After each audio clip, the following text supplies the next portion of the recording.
Good afternoon, everyone. It's a regular council meeting for May the 13th. I'm going to call the meeting to order. Nice to see a reasonably full house in here. We started a meeting, as we always do, just by acknowledging that we're gathering on the traditional territories of the Coast and Straits Salish people, specifically the Lekwungen people known today as the Songhees and Esquimalt nations, and that their historic connections to these lands and adjoining waters continues to this day. First order of business is approval of the agenda. Can I have a mover and a seconder? Thank you. Any discussion? Seeing none, all those in favor? Any opposed? None opposed. We have adoption of minutes. We have two from April 22nd. Can I have the mover and a seconder to approve? Are there any changes, corrections, amendments on those? Don't see any. I'll call the question. All those in favor? Any opposed? None opposed. That carries. We have Rise and Report. We get a Rise and Report on all the items on the agenda together. Just need a mover and a seconder for those. Moved and seconded. This is for those who are curious, just basically decisions made that were made in camera. In this case, appointments to a number of our advisory bodies. Seeing that, all those in favor? Any opposed? None opposed? That carries.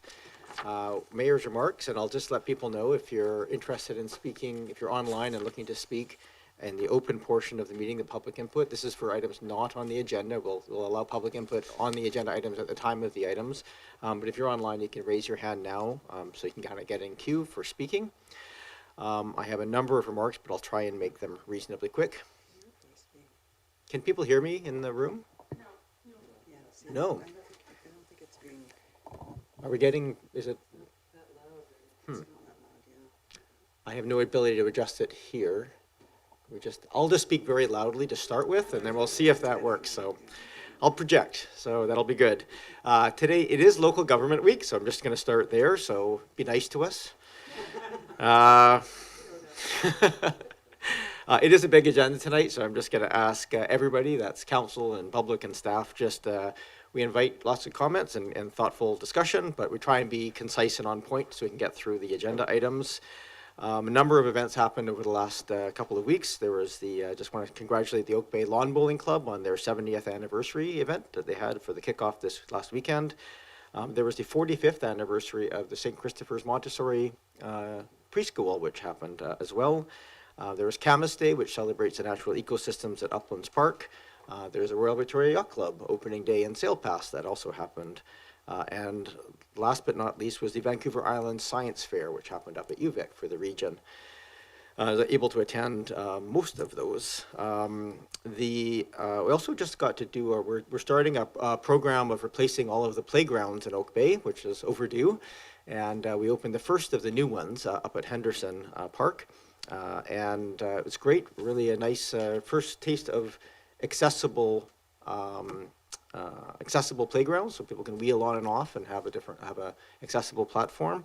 And just as importantly, there was some of these old, slightly dangerous metal horses that rock back and forth that we were able to keep just with the kindness of the municipal insurance authorities, as long as we kept them in their original place. Also, we had 5 key biodiversity areas in Oak Bay recognized, which makes us certainly the hallmark for those biodiversity areas in the South Island. That we have the Kawalchella, which is also known as Mary Todd Island, Trafalgar Park, Uplands Park, Cattle Point, Gonzales Point, and Harling Point are all been recognized for the unique ecosystems. Want to just thank the participants of and supporters of the Capital Bike Commuter Challenge. We had a race from here downtown where the bikes race the cars just to prove the efficiency of the bikes. And I was always the driver because everybody else wants to ride, but I pulled rank this time, and Councillor Appleton and I raced against each other. I got to ride my bike, so we came in just narrowly ahead. The bike beat the car, so that was great. Then we also had a chance to take part, and I just want to express my appreciation to the province. Once a year, they actually put on a training for all of their appointments to boards. I was there sitting as both the Transit Commission and the Police Board. But they actually invest quite heavily in their board members, and so they put on a one-day training piece in Vancouver. I did have the honor of meeting Her Royal Highness, the Princess Royal, and Sir Timothy Lawrence when they were in town. I would not want that job, I have to say that. I also just had a chance to say there's some really interesting work going on reimagining the way of addressing and investigating major crimes. Right now, the Vancouver Island Major Crime Unit handles all murders in particular on Vancouver Island, and so there's some interesting work with the province and a number of police leadership. And so I was able to attend that workshop, and we'll probably see some submissions coming forward there. But really good work to see, make sure that there's highest possible quality of investigative talent across the entire island, no matter how big or small you are. We also had the pleasure as a council to sit down council to council with the Songhees Nation last week, which is just part of our ongoing work to build relationships with our neighboring First Nations. And I just want to finish by thanking all who have participated. And we had 3 information sessions around housing, around the housing mandates from the province and Bill 44. We've had 2 open houses and a sort of town hall style meeting where we heard from the public and provided information, and we had hundreds of people who participated in those processes. So thanks to everybody who did. That's a lot more than we usually do, but it's been a bit of a break, so there we go. With that, I now move to the public input portion. So if you're here in the room to speak to items on the agenda, you'll have a chance to speak to those agenda items at that time. But we also have this point at the beginning of the session, just if anybody has thoughts or ideas on items of interest to Oak Bay that aren't on the agenda, it's just a chance. We always invite the public to come to just talk to us about things. Please come forward.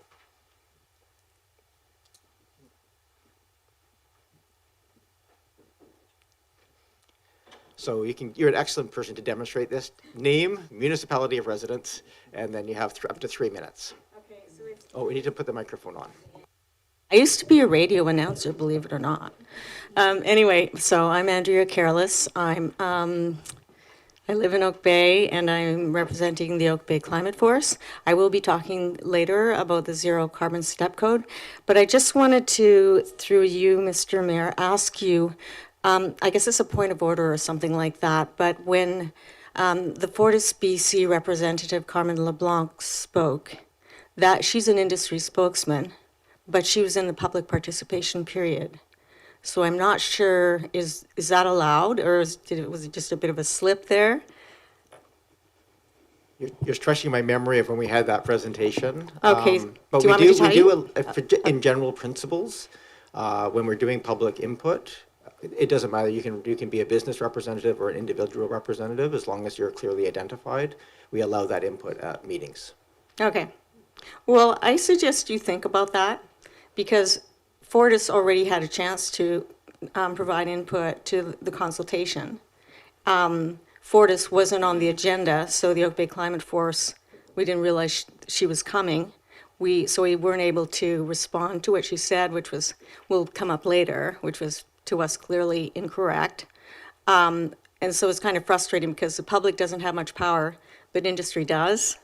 So anyway, just something for you to think about. It does say public on your website.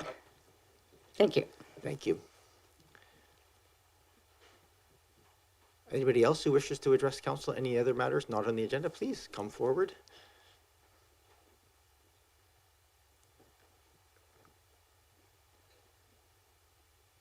Same process, just your name and municipality of residence. Okay. My name is Ryan Wallace. I live in Oak Bay. Welcome. So I want to relay my family's experience with childcare options available in Oak Bay. My wife and I have twin 4-year-old girls, and both of us work full-time. With both of our children starting kindergarten at Willows Elementary in September, our plan was to enroll them in the after-school care program run by Oak Bay. New applications for after-school care are processed in first-come, first-served order and must be dropped off in person at the Henderson Recreation Center. The night before applications were to be accepted, myself and more than 25 other parents lined up overnight and slept on the concrete sidewalk in the rain. Most of the parents I met in line had waited overnight last year as well and were trying again after not being able to obtain a space for their child. Unfortunately, based on the number of spaces available and the wait list numbers we all received, it seems unlikely that any of the new applicant parents who lined up this year will be offered space. For reference, my children are number 140 and 141 on the list, but it is my understanding that there are only 80 spaces in the program this year. Given the extremely limited number of spaces available, I want to request that Oak Bay consider changing the application process in the future.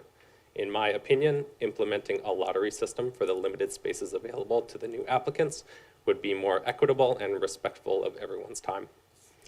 More importantly, I want to urge you to look at all available options to increase access to childcare options. I've read and fully support the resolution being put forward later this evening by Mayor Murdoch. I'm hopeful there will be further actions in the future because this is an issue that has profound effects on the lives and careers of working parents. Thank you for making this a priority and for your attention. Thank you very much. Yes, thank you very much. Certainly have heard loud and clear that the issues with that registration process. So, thank you. Please come forward. Good evening. Tim Taddy, Oak Bay, and uncharacteristically, maybe I'm just going to read from some notes to be brief and succinct. So I really do appreciate the opportunity. I've spoken before of my concern that our recently authorized secondary suites are falling to short-term rental businesses. But I've learned more about this issue in Oak Bay, and I would like to highlight some aspects. I'm hoping you can keep these points in mind as you do all this busy work and important work on the zoning changes. The new BC rules restrict short-term rentals to secondary suites or garden and accessory homes in owner-occupied situations. But those same documents, easily found on the provincial site, stress, if not encourage, municipalities to restrict short-term rentals further. In the long, arduous road to finally approving suites in Oak Bay, a number of you referred to secondary suites as the low-hanging fruit in creating more affordable and diverse accommodation. Oak Bay currently does not allow any short-term rentals. Yet, as you and indeed staff know, there are a significant number going on right now in violation of the bylaw. Just today, in a little under 15 minutes, I located many short-term rentals in Oak Bay, and alarmingly to me at least, the majority of those were secondary suites in homes that could otherwise be long-term rentals, our only affordable accommodation. You all talk on council at length about encouraging secondary suites, but we can't have it both ways. Oak Bay fails to enforce its own bylaws, and indeed I'm advised by the bylaw office that nothing will be done unless we get 2 complaints about a specific short-term rental. I'm informed of that this is a direction from council.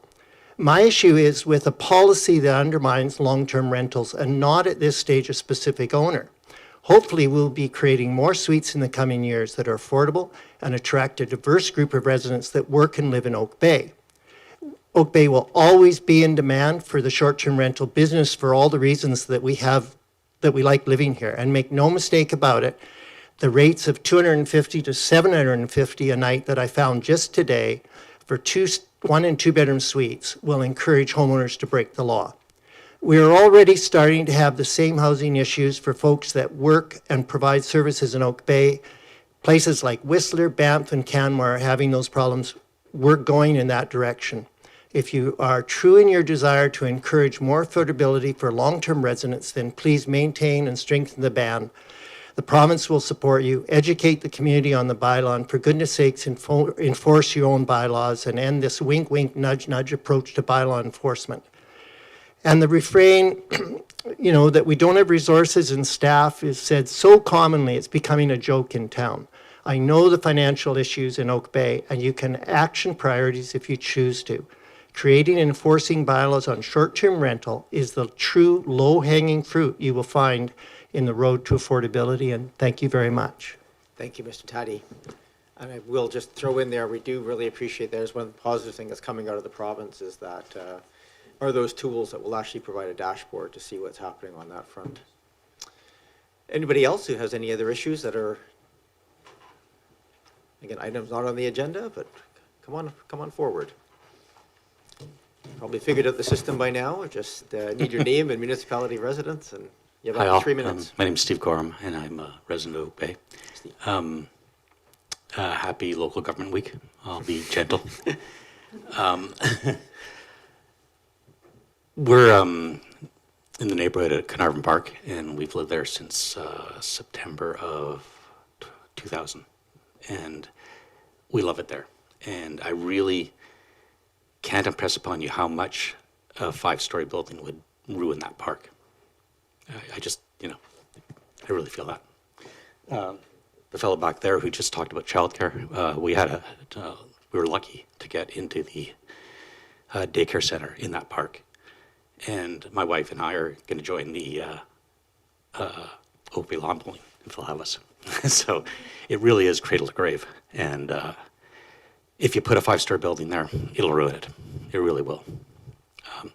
My question to you is, can you tell us a little bit more about, and you don't have to do it here, but maybe on your website, just what exactly the survey protocols were? Because I've heard everything from you can do one survey only to you can do as many as you want. And I worry, frankly, about lobby special interest groups. I only did one survey.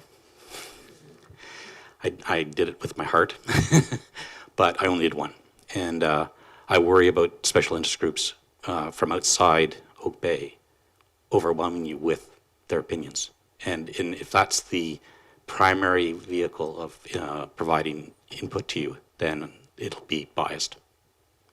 So, thank you. Thank you. I don't have a specific answer. I know they generally have some sort of light filters, so 2 per IP address is sort of typical, and some geogating so we know where the surveys were submitted from. It's not perfect, but it's also not something that we're doing we're not using as a, if 54% are in favor and 46% oppose, it's not the litmus test. But I have encouraged everybody who's talked to us about Carnarvon to submit those pieces there. And so thank you for coming out tonight as well. There will be further opportunities for public input as those options come back to council. And I will just say, because I think I've heard some interesting rumors about we're looking at all the parks to put housing. What we've really done is look at, just sort of ask that if we're building buildings, we haven't built a building in Oak Bay, I think, since Windsor Park in 20 years ago. We've just sort of asked staff, can you just have a look and see if it's viable to include housing as part of that building? And that's kind of been the genesis of this. So it's just been included as one of those pieces to get feedback. And we've certainly had lots of feedback on it. So I do appreciate the feedback. And that feedback process is that survey and the open houses. And then we'll have some more as those options come back. And I would encourage you just to have a look at what those options say when they come back. And if you want to come and speak to us again, you're more than welcome to do so, or send those inputs in writing. Anything else? This has been a nice diverse group of topics this morning. We just haven't had deer yet, or, oh, here we go. No. Same process, just name a municipality of residence. Hi, my name is Alex Hertel. I am an Oak Bay resident and homeowner. I'd like to add some comments for Carnarvon. So I agree with everything the previous gentleman said. To that, I would just add maybe the longer term, larger issues and precedents that this would set. In particular, once the city council here or other city councils that see what we would do there, if we were to put in any type of rental housing, once that spigot of money is turned on, I think it would be very appealing to expand that. I'm just worried about parks, which are supposed to be our protected spaces, that would erode over time. Not even necessarily this council. There will be councils in the future, 10 years from now, 20 years from now, who can then see that precedent, and who knows where that could lead and what type of erosion there could be. Next it's Windsor, next it's Firefighters Park, then Uplands Park has housing in it. So I guess I would just encourage the council here to look into getting a professional, expert legal opinion on what the risks there are over time on sort of the slippery legal slope that could cause to happen. Thank you. Thank you very much, Mr. Rotel. Yes, I think we don't have the results yet, but certainly from a lot of people who have expressed that concern that about the precedent setting. I think not a legal precedent, but from a policy perspective, probably is to be considered. Anything else from any members of the public before we move on the agenda? Okay. I don't see anybody online. I'm just going to check my screen here. No. Okay, thank you very much. We move on to section 7. This section is open for public input. We'll ask for public input at each item. So if you're here for one of the items in section 7, just be prepared to come forward or raise your hand as we get to that agenda item online. I feel like this is still quiet. Is it still quiet? Okay. Okay. So 7.1, 2023 financial statements. We have Mr. Paine online with us today, our our financial officer, not our chief financial officer, because he has moved on, but still helping us out with these as our new chief financial officer starts in a couple of weeks. Welcome, Mr. Paine. Thank you, Your Worship, and good evening. Before I begin, I'll provide a succinct presentation in terms of the financial results for 2023. But before I begin, I just wanted to thank Marilyn Latkin, who's sitting in the audience there, our Acting Deputy Director of Financial Services, for the countless hours preparing for the audit. And then you will also see partner with KPMG, Liette Bates-Eamer, sitting in the audience as well, and she'll provide an overview of her findings once I've walked us through the staff's perspective on the financial statements. So just briefly to remind council, staff role in the financial statements, the annual financial statements, are to prepare them. They must be prepared for council approval every year prior to May 15th. We report those financial results and we provide insight into the financial performance. The auditor's role is to express their opinion as to whether or not the financial statements present fairly in all material respects. So basically, the auditors provide their opinion as to whether the financial statements are accurate as best as that they can. This year, the auditors have issued an unqualified opinion. An unqualified opinion means there are no restrictions on their opinion, as it being a clean audit opinion. The auditors reported no errors or internal control deficiencies. In terms of financial results, the district underspent authorized expenditures by $1.2 million. But for context, that's within 3% of approved budgeted expenditures. So actual was close to what budget was. And the district exceeded revenues by approximately $3 million.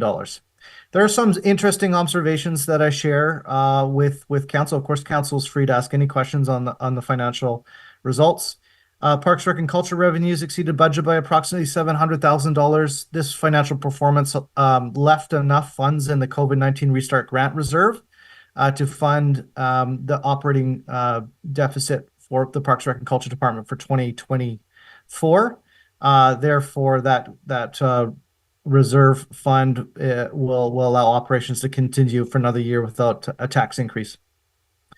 Also, council will note that in the statement of operations, the district produced a $14.6 million accounting surplus. And the reason I highlight this is because it's significantly different from the budgetary surplus that's produced.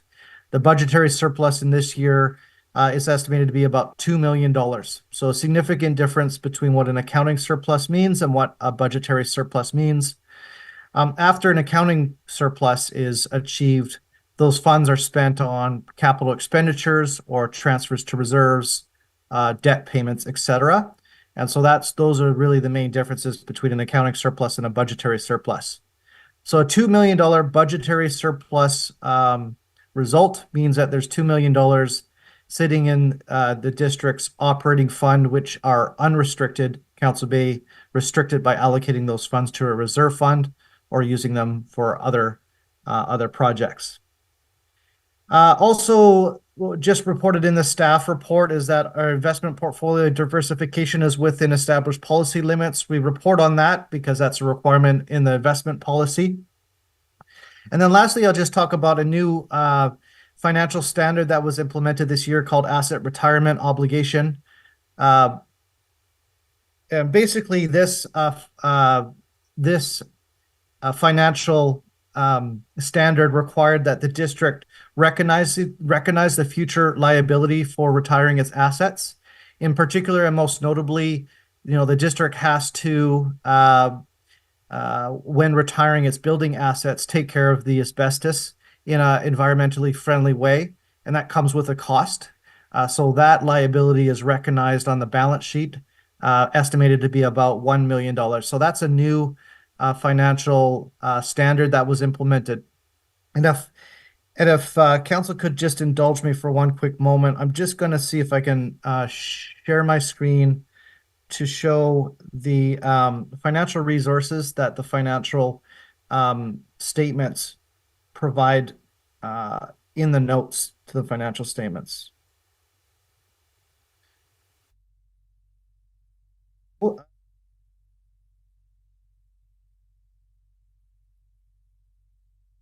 So the bigger you can make it, the better off we are. Okay, great. Well, I'll just highlight this note, which is a useful note for council to keep an eye on from year to year. It's called Note 8, Accumulated Surplus. And this note details the balance of all of our reserve funds as well as our equity and tangible capital assets. So you'll note here the reserve fund balance grew from $52 million to $54 million from 2022 to 2023. And then above here you have what's called our operating fund, which was $10.4 million in 2022, and that grew to $12.4 million in 2023. The difference there is that budgetary surplus of $2 million that I was talking about.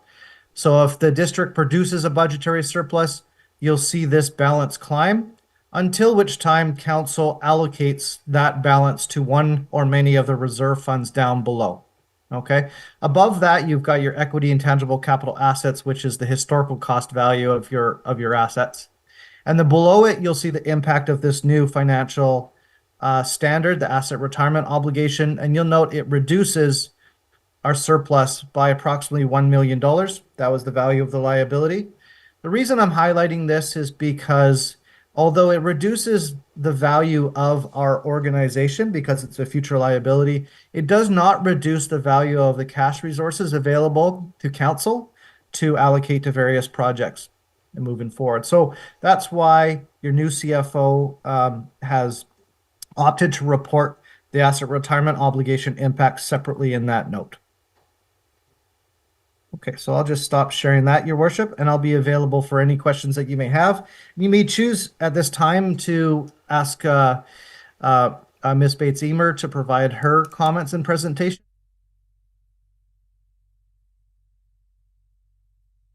Ms. Bates-Eamer, why don't you want to come forward and just in case there's any questions from an auditing perspective?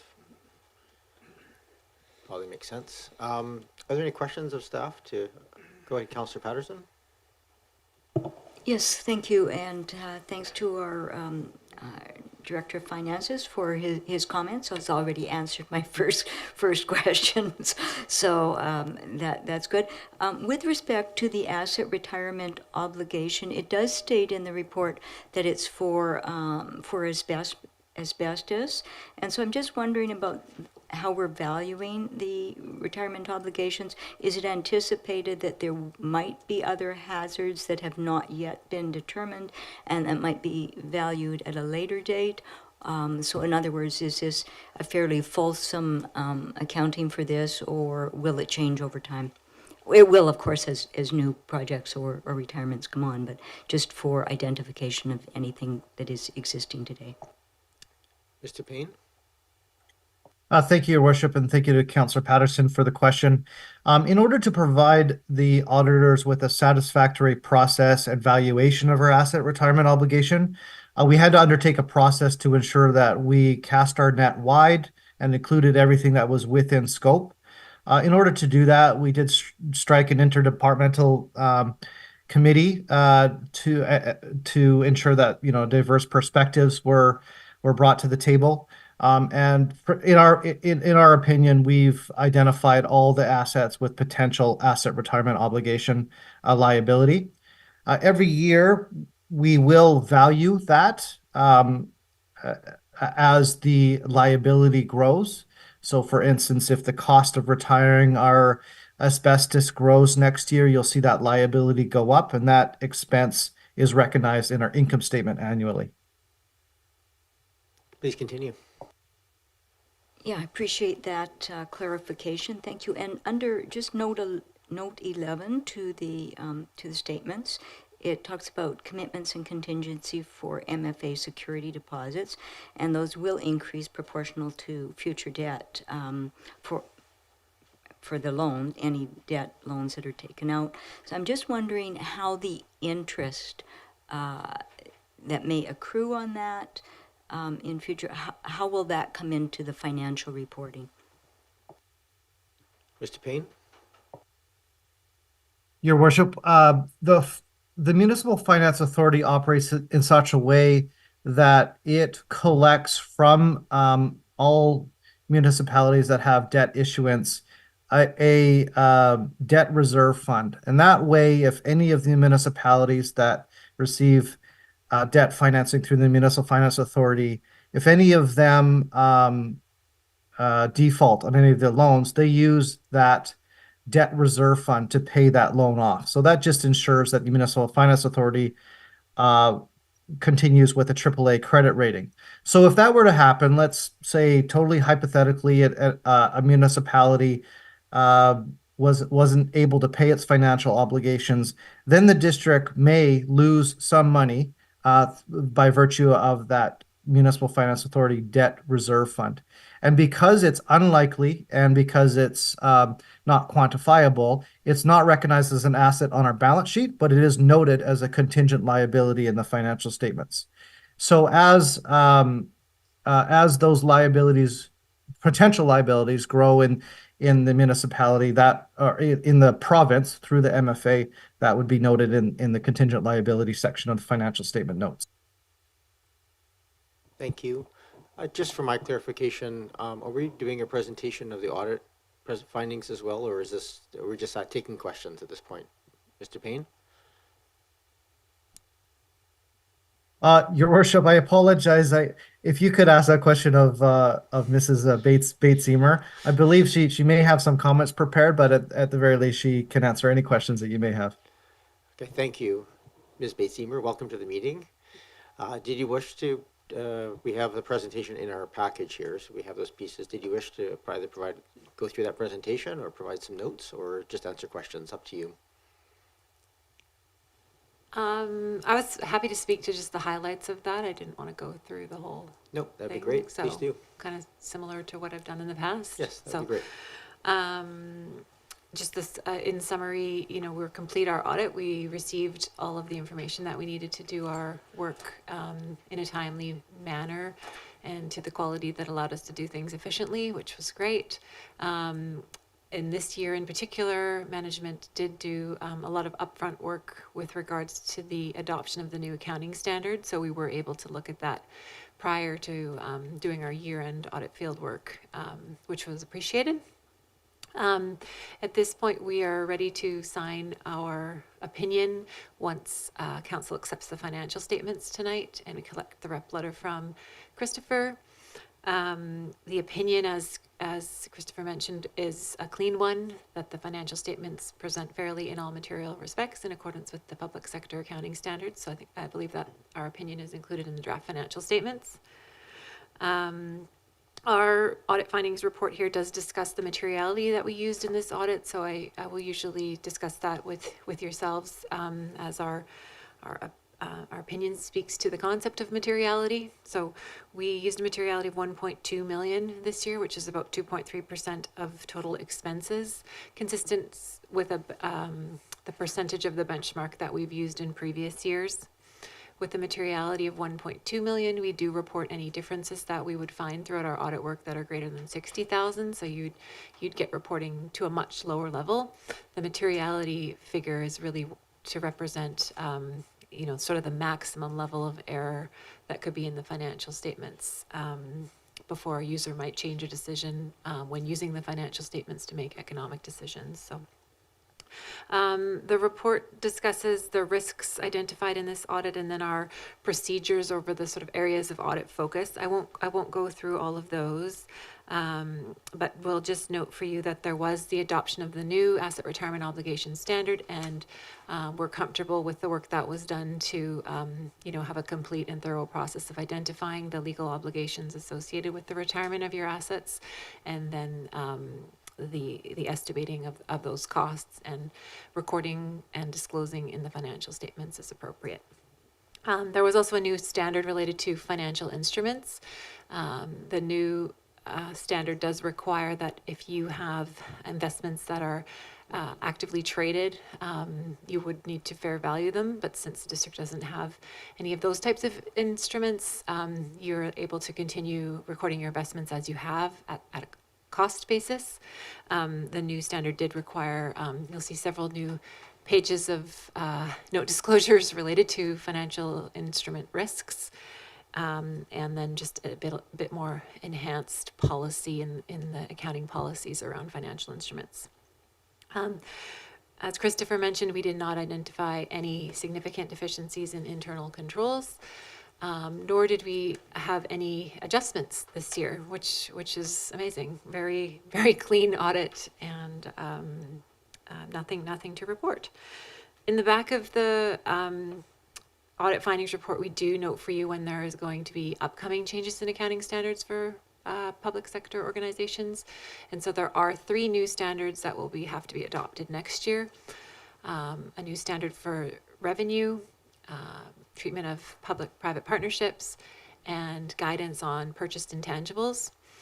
I don't think that any of these at this stage are looking like they're going to significantly impact your financial reporting, but we can obviously work with management through the adoption of those. And yeah, we don't expect it to be as much of a process as the adoption of the asset retirement obligation standard. I'll confirm at this stage, at the completion of our audit, that we are independent in our work as your auditors. And then lastly, I would just like to say thank you to Christopher and Marilyn and the team for all of their help with the audit. Like I said, it was a very smooth and amazing result to have no adjustments. And we have really enjoyed working with Christopher over the last several years here in his role, and we wish him the best. Thank you very much. We'll take a few more questions if there are any, and then I'll just invite any members of the public. Nobody online has indicated they wish to speak to this, but anybody in the audience, I'll call you forward in a minute. Councillor Braithwaite. Thanks, Mayor. And I usually always ask a question about materiality. So my question this year about materiality is that an average, I think you said it was 2.3% or 1.2 million for our materiality. Is that on par with what other organizations of our size or other municipalities of our size would have for materiality? Yes, I would say so. We do kind of a handful of other similar sized municipal audits, and I would say that's common. That's a common benchmark. We can be anywhere from 0.5 to 3% of total expenses. So, Thank you very much. Yeah, go ahead, Councillor Watson. Thank you, Chair. And this is just a question to Mr. Paine, just following up on Councillor Patterson's question about and your comments on the MFA Debt Reserve Fund.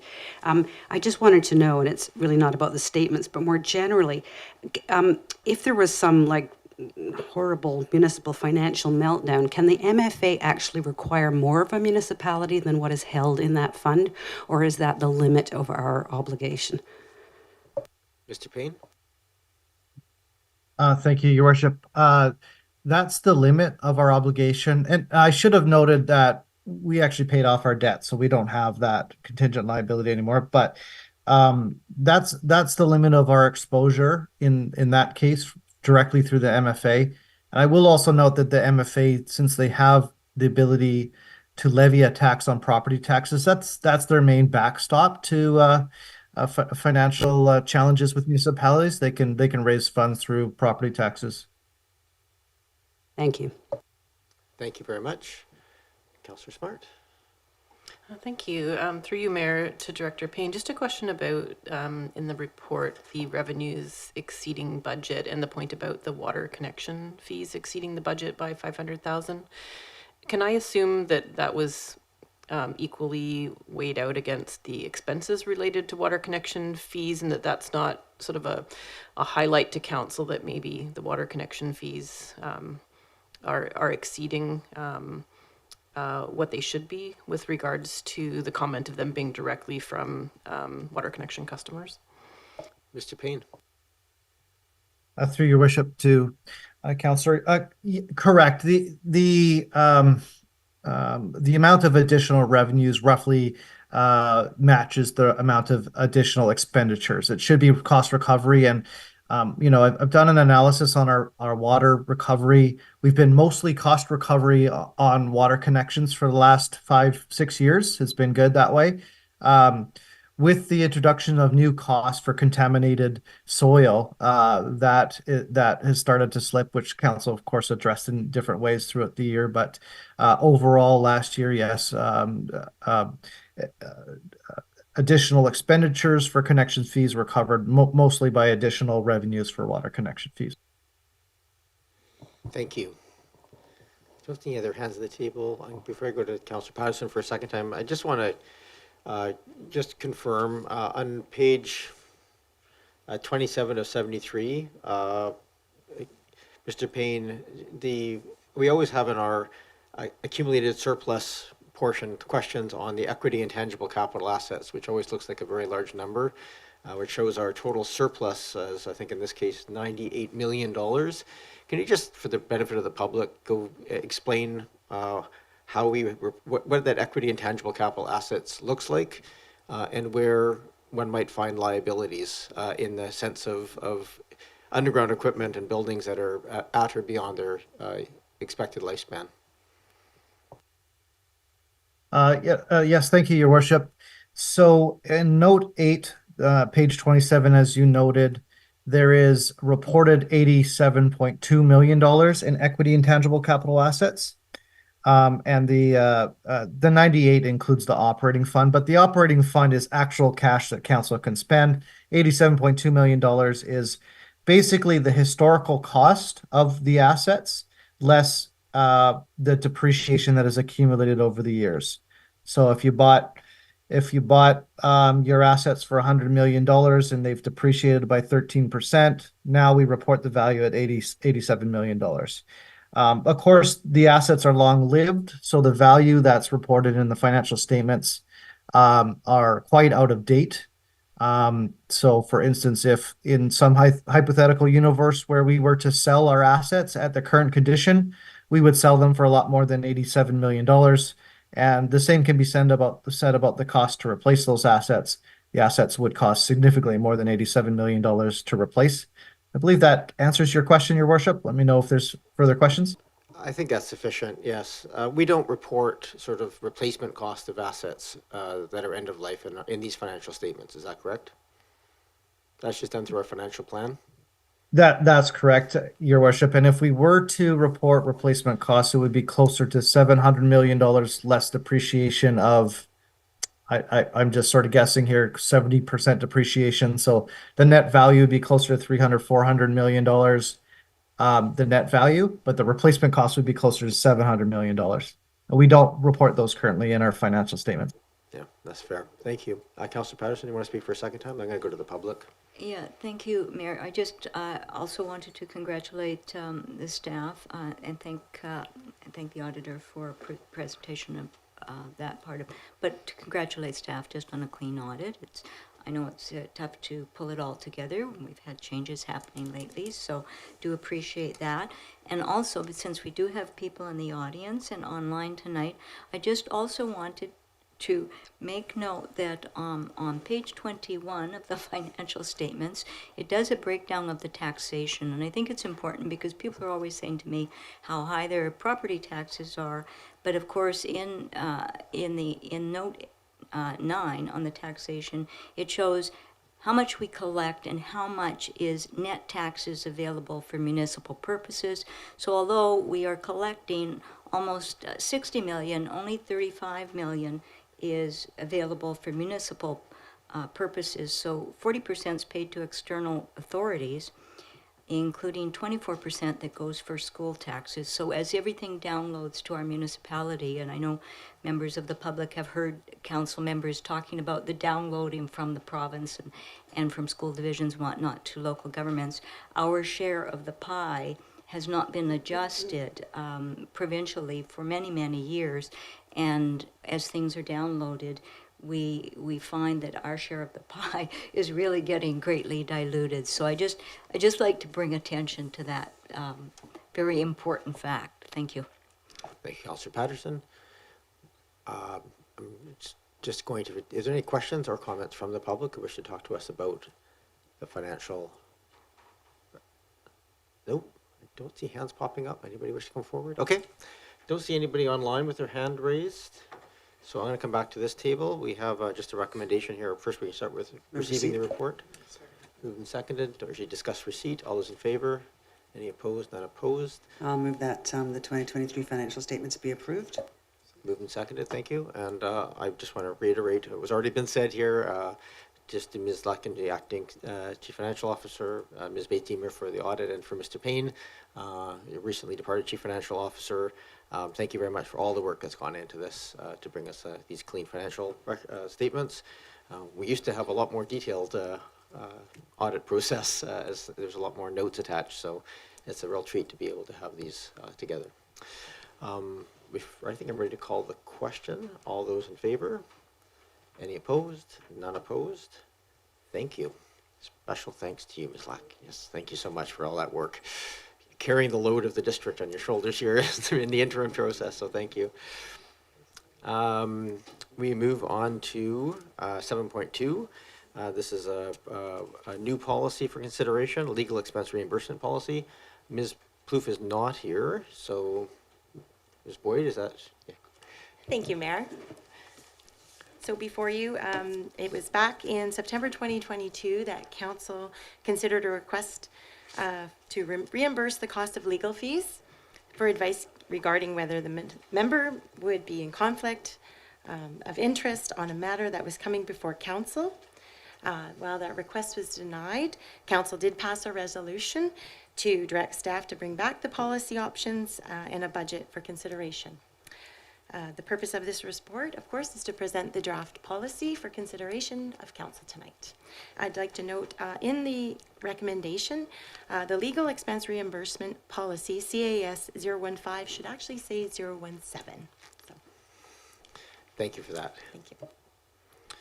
Are there any questions for staff on the report? Councillor Patterson? Yes, thank you, Mayor. So I don't know, right, the going rate is for legal expenses right now, but I guess when we look at 1,500 allowance per councillor, what would that represent in terms of the hourly consultation?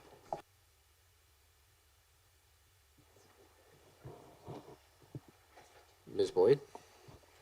Thank you. Through the Mayor. It does say 2 to 3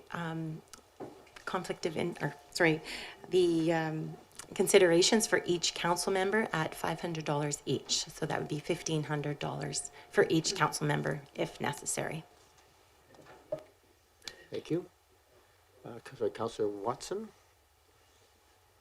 Yes, thank you. Through you to staff, please. I just wanted to, this is, the report is, thank you for it.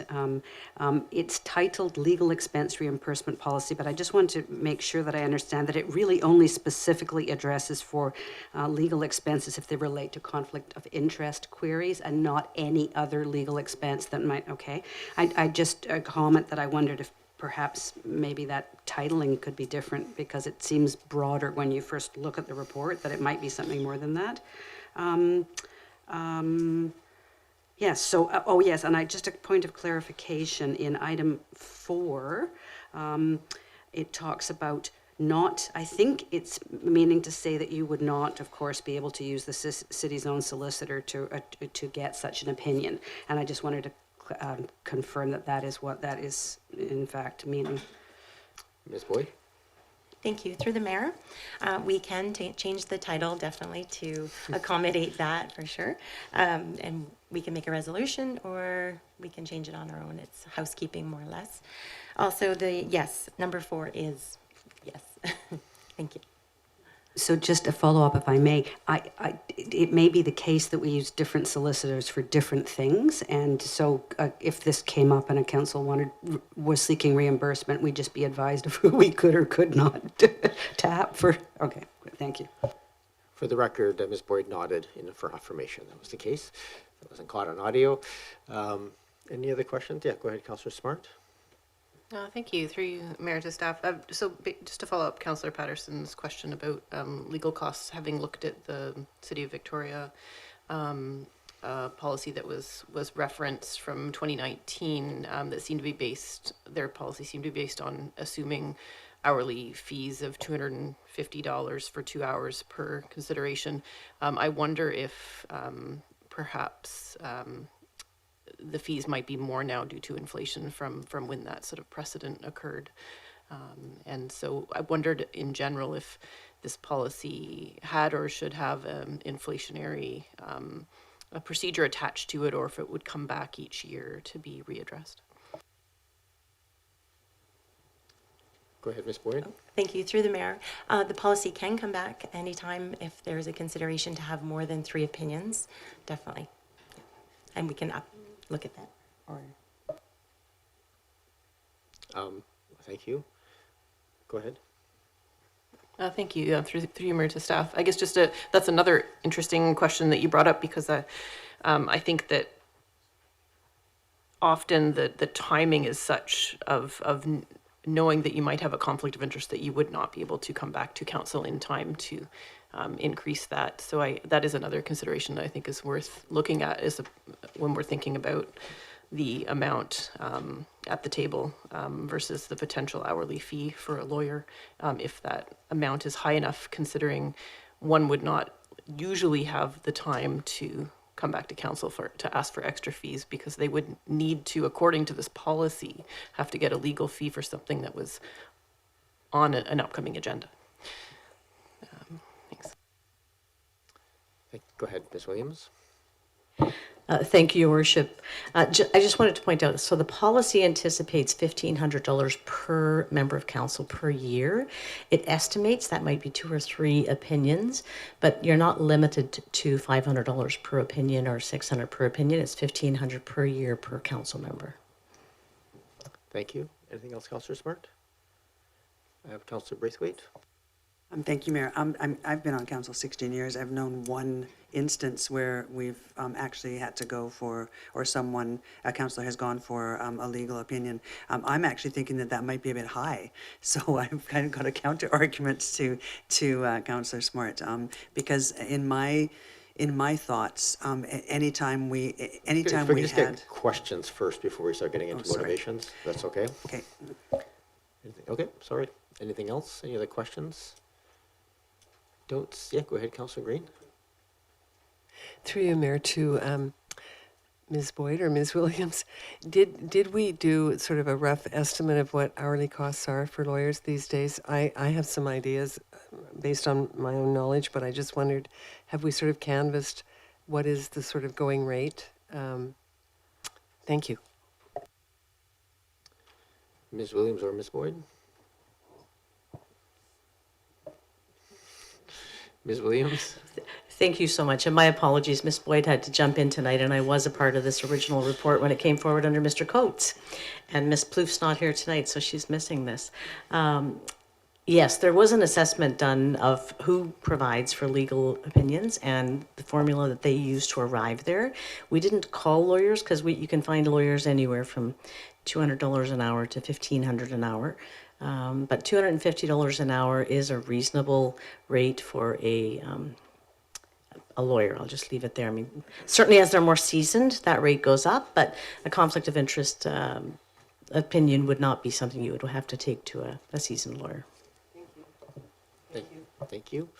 I might just preface this a little bit because I think probably members of the audience watching here and online might wonder what this is for. We've never had a policy for conflict of interest, and one of the pieces that's come out is that, generally speaking, where there's a real or even a perceived conflict of interest, councillors have typically recused themselves.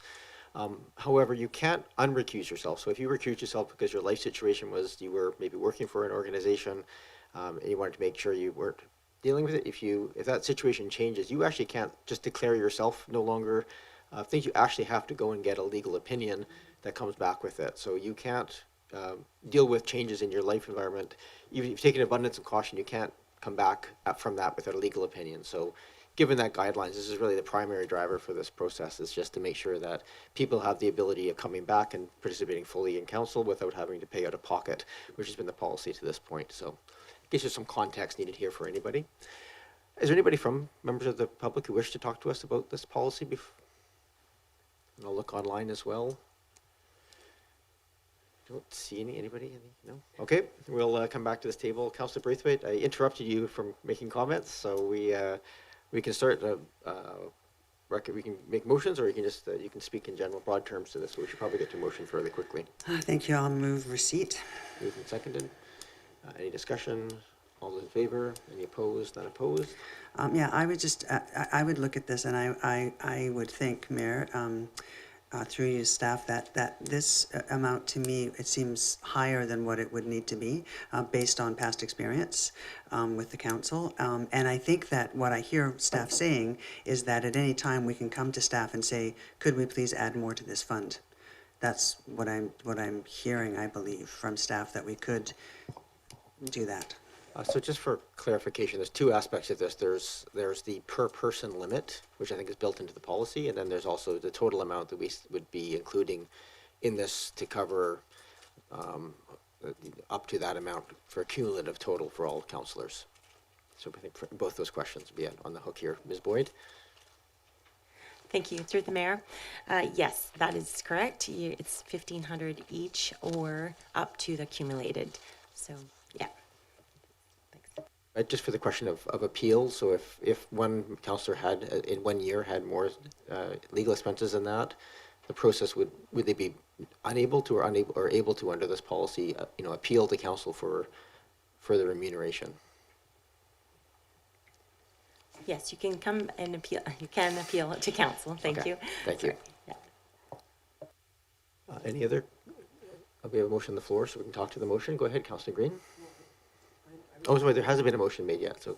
Yeah, I was going to make a comment. Go ahead. Thank you very much. I'm really actually grateful for this policy. I think it was a gray area for council, and I'm thank you through you. Thank you very much for putting this together. I think it's valuable.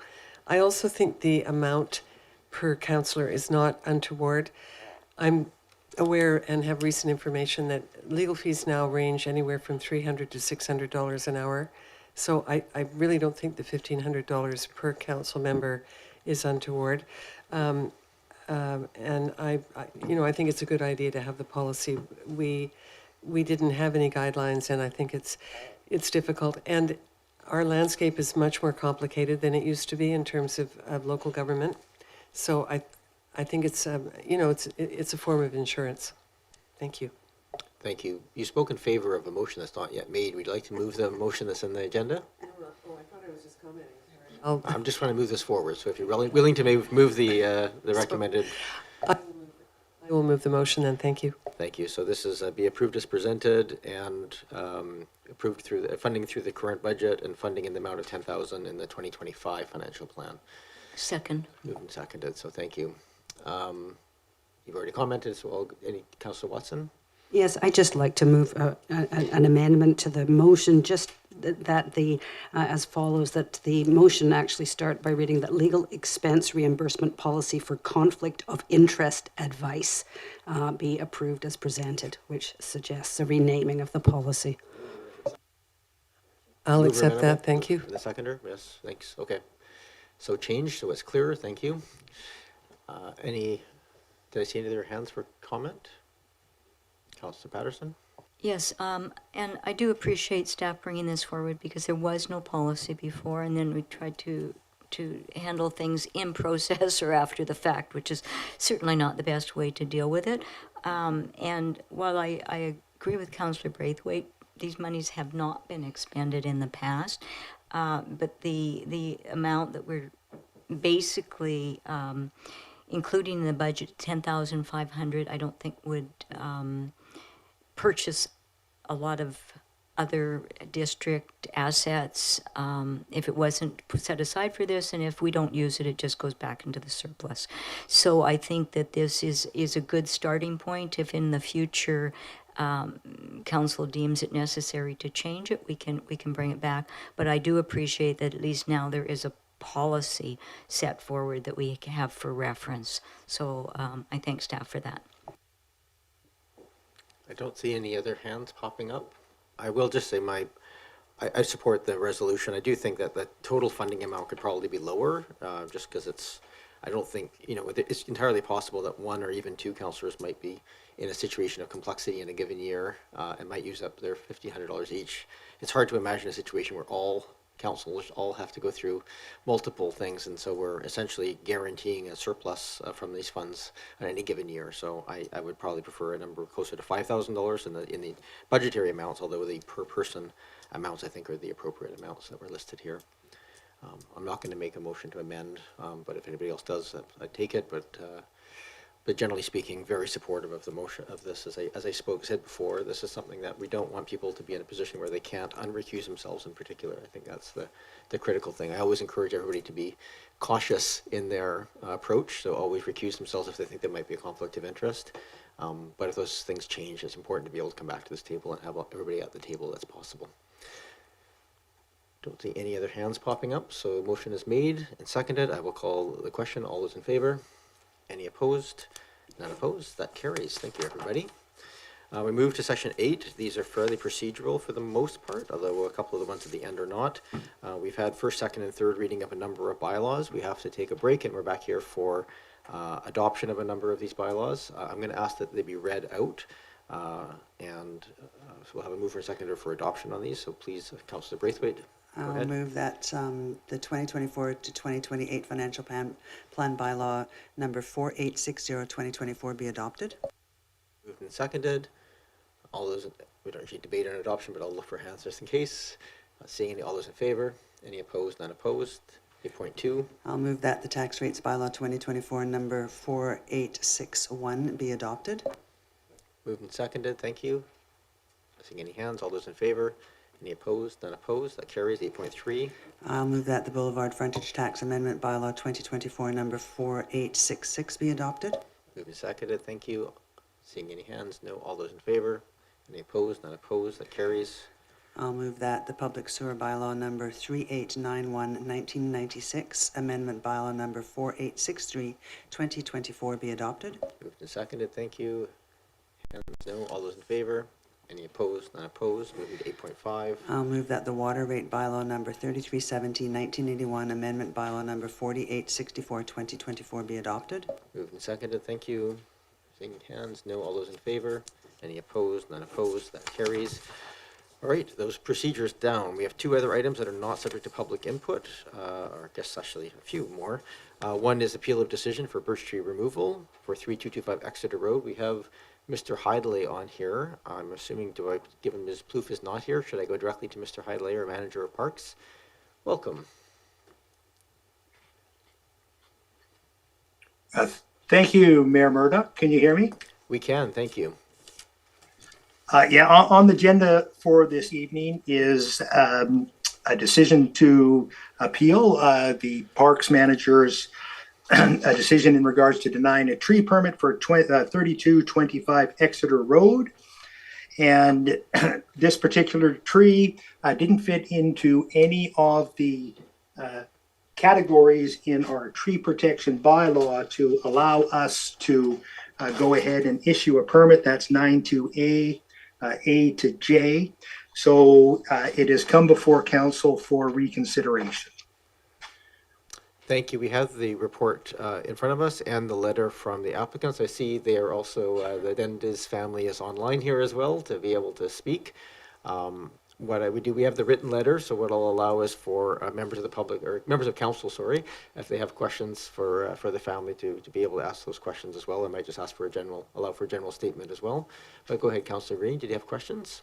I do, just one. Thank you, through you, to Mr. Hidley. Mr. Hidley, can the birch tree be pruned or trimmed to reduce its overhead canopy? Thank you. Mr. Hidley?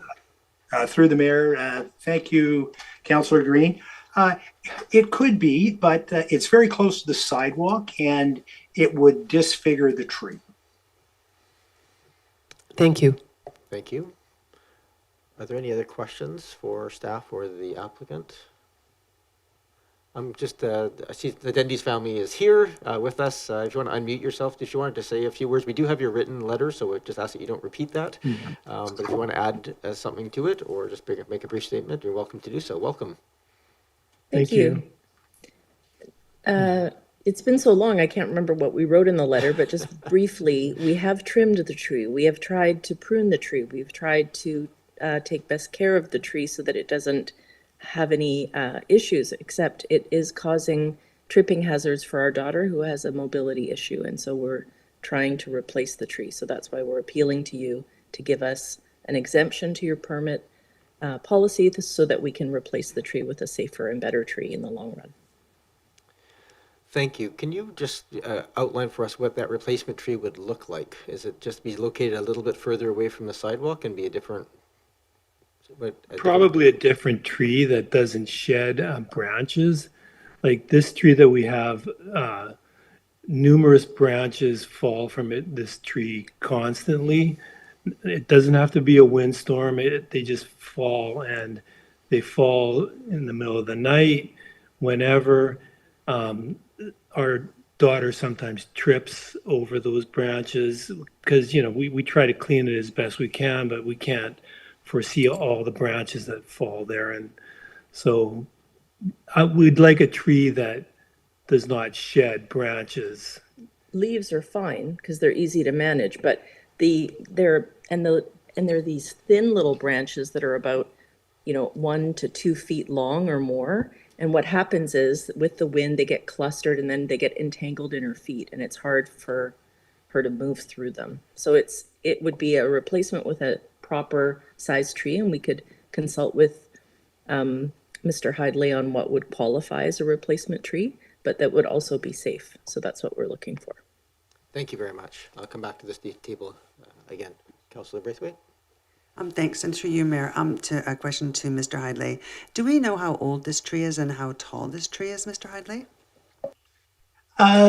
Through the Mayor, thank you, Councillor Braithwaite. I would estimate the tree to be about 20 meters tall, and I would suspect that it would be about 40 to 50 years old. Okay, thank you. Any other questions this time? All right, Councillor Appleton? Thank you, Your Worship, and through you to staff. I appreciate Mr. Hidley's comments. I'm just wondering whether Mr. Hidley could comment on just the species, the nature of the species. I know birch are not particularly long-lived trees, so it's a healthy tree now at 50 years old. But I suspect that this is not a tree that reaches 150 years. This is a tree that can be expected to have a fairly limited lifespan, if I'm correct. And Mr. Hidley? Through you, Mayor Murdoch, thanks for the question. Councillor Appleton, you're correct. We are struggling with European white birch, which this species is, with an insect in particular called bronze birch borer. It has been completely, it's devastated some of our white birch populations. Ironically, this one seems to be healthy, and I suspect that there's a bit of a water source down in that area on Exeter. That's being speculative. But it's not a tree, this particular variety, that we use anymore because of its drought intolerance. There are other birch trees that are far superior than to this one. Thank you. I don't see, go ahead, Councillor Watson. I might just get to somebody put a motion on the floor so we can speak to it. But go ahead, Councillor Watson. Yes, thank you. And this is also a question for Mr. Chris Hidley. If this tree were removed, if council agreed to overturn the staff refusal, is it possible to ask for more than one tree as a replacement that is also of a species that would work better for the family? Or are we just limited to, would it be a one-for-one kind of deal? Mr. Hidley? Currently, thank you, Mayor, Councillor Watson. Currently, it is 1-for-1, but that's a question that could be certainly asked. Thank you. I don't know if we can't attach conditions to this though, can we? As part of our approval? I'm not sure what the limits are within the bylaw. Mr. Hidley, do you know? It's 1-for-1. Yeah. Okay. So, thank you. All right. I turn to the wisdom of my counsel here. Need a motion on the floor to speak to. The options are to uphold or overturn it or modify in some way. Move receipt of the staff report, Your Worship. That's the first easy one. Move receipt. All those in favor? Any opposed? None opposed? Your Worship, I would make the motion that the decision to deny the request to remove the birch tree at 3225 Exeter Road be overturned. Okay. Second. Moved and seconded. Do you wish to motivate? Thank you, Worship. It is very much not in my nature to basically overturn the manager of Park Services recommendation on these types of things and advocate for the removal of a tree. I think in this particular case, I think with the particular species that's involved, I think there's a degree of reasonableness. I think that this tree is probably not going to be sort of a multi-decadal type of tree, and it obviously is standing in the, or at least posing an obstacle to a person that has a mobility difficulty in this particular case. And I think that if we were talking about a different species of tree that could be managed a different way, I think I would feel differently about it. But in this particular case, a replacement tree of a different type that can be robust and long-lived in that location is probably a better option at this time. Thank you. The seconder like to speak, or anybody at this point? Councillor Smart?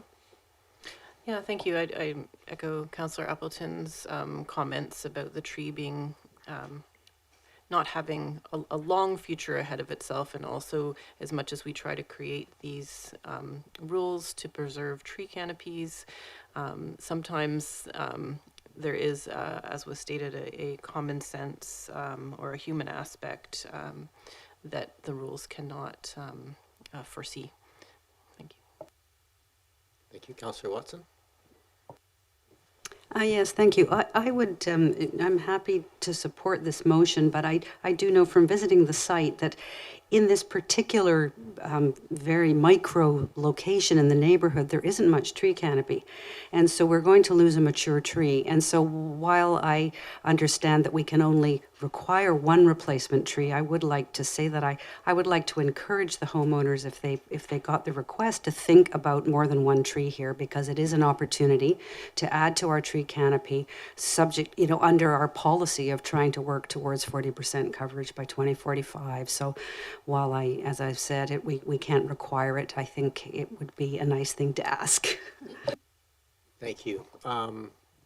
We don't usually go back to the applicant after we're getting to debate. The motion is made, but I see a hand popped up, and you kind of asked the question of the applicant. So, Dendy's family, welcome back. Thank you. Thank you. We're happy to put more than one tree, and we would like to consult with Mr. Hidley about what would work in that location. And just maybe the councillor didn't see our backyard, where we have about 8 or 9 oak trees, and there's quite a robust canopy in our neighborhood. So not to worry, but we are willing to consider more than one. Thank you. Any other discussion? Councillor Green, go ahead. Thank you. And I really struggle with this, and I really appreciate the comments of my colleagues. Normally, I would protect a tree like this. I would not rule against the very wise advice of our arborist. I know that Mr. Hidley and Mr. Paul do a really great job of protecting and preserving tree canopy in Oak Bay. It is important to all of us and to our community. But I think in this case, there's a human element that we have to recognize, and the human element is that this is posing a real issue to the family and to their little girl in particular. And we just established an accessibility committee, so I guess accessibility at this point is on my mind. And so if the tree removal alleviates the issues that she has for mobility, then I will support the motion. Thank you. I'll just make a brief comment. It's speaking in support, but I think I want to make the key comment here. I think this is a borderline one. I think this is I think what swayed me in this one is the age of the tree and the ability to kind of improve the tree canopy overall. I also just want to make for the record, we have an intentionally limited delegated authority for staff. So it really does come under the sort of critical life and safety and a few other sort of pieces that are just staff deal with that.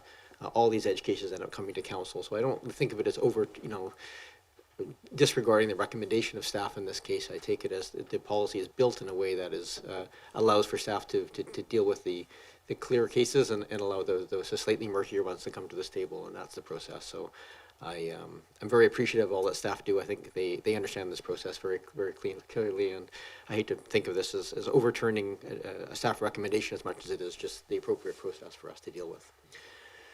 Okay, I don't see any other hands, so I'll call the question. All those in favor? Any opposed? None opposed. That carries. Are allowed to remove the tree. Or just work with Mr. Hidley, Dundee's family, and thank you very much for coming tonight.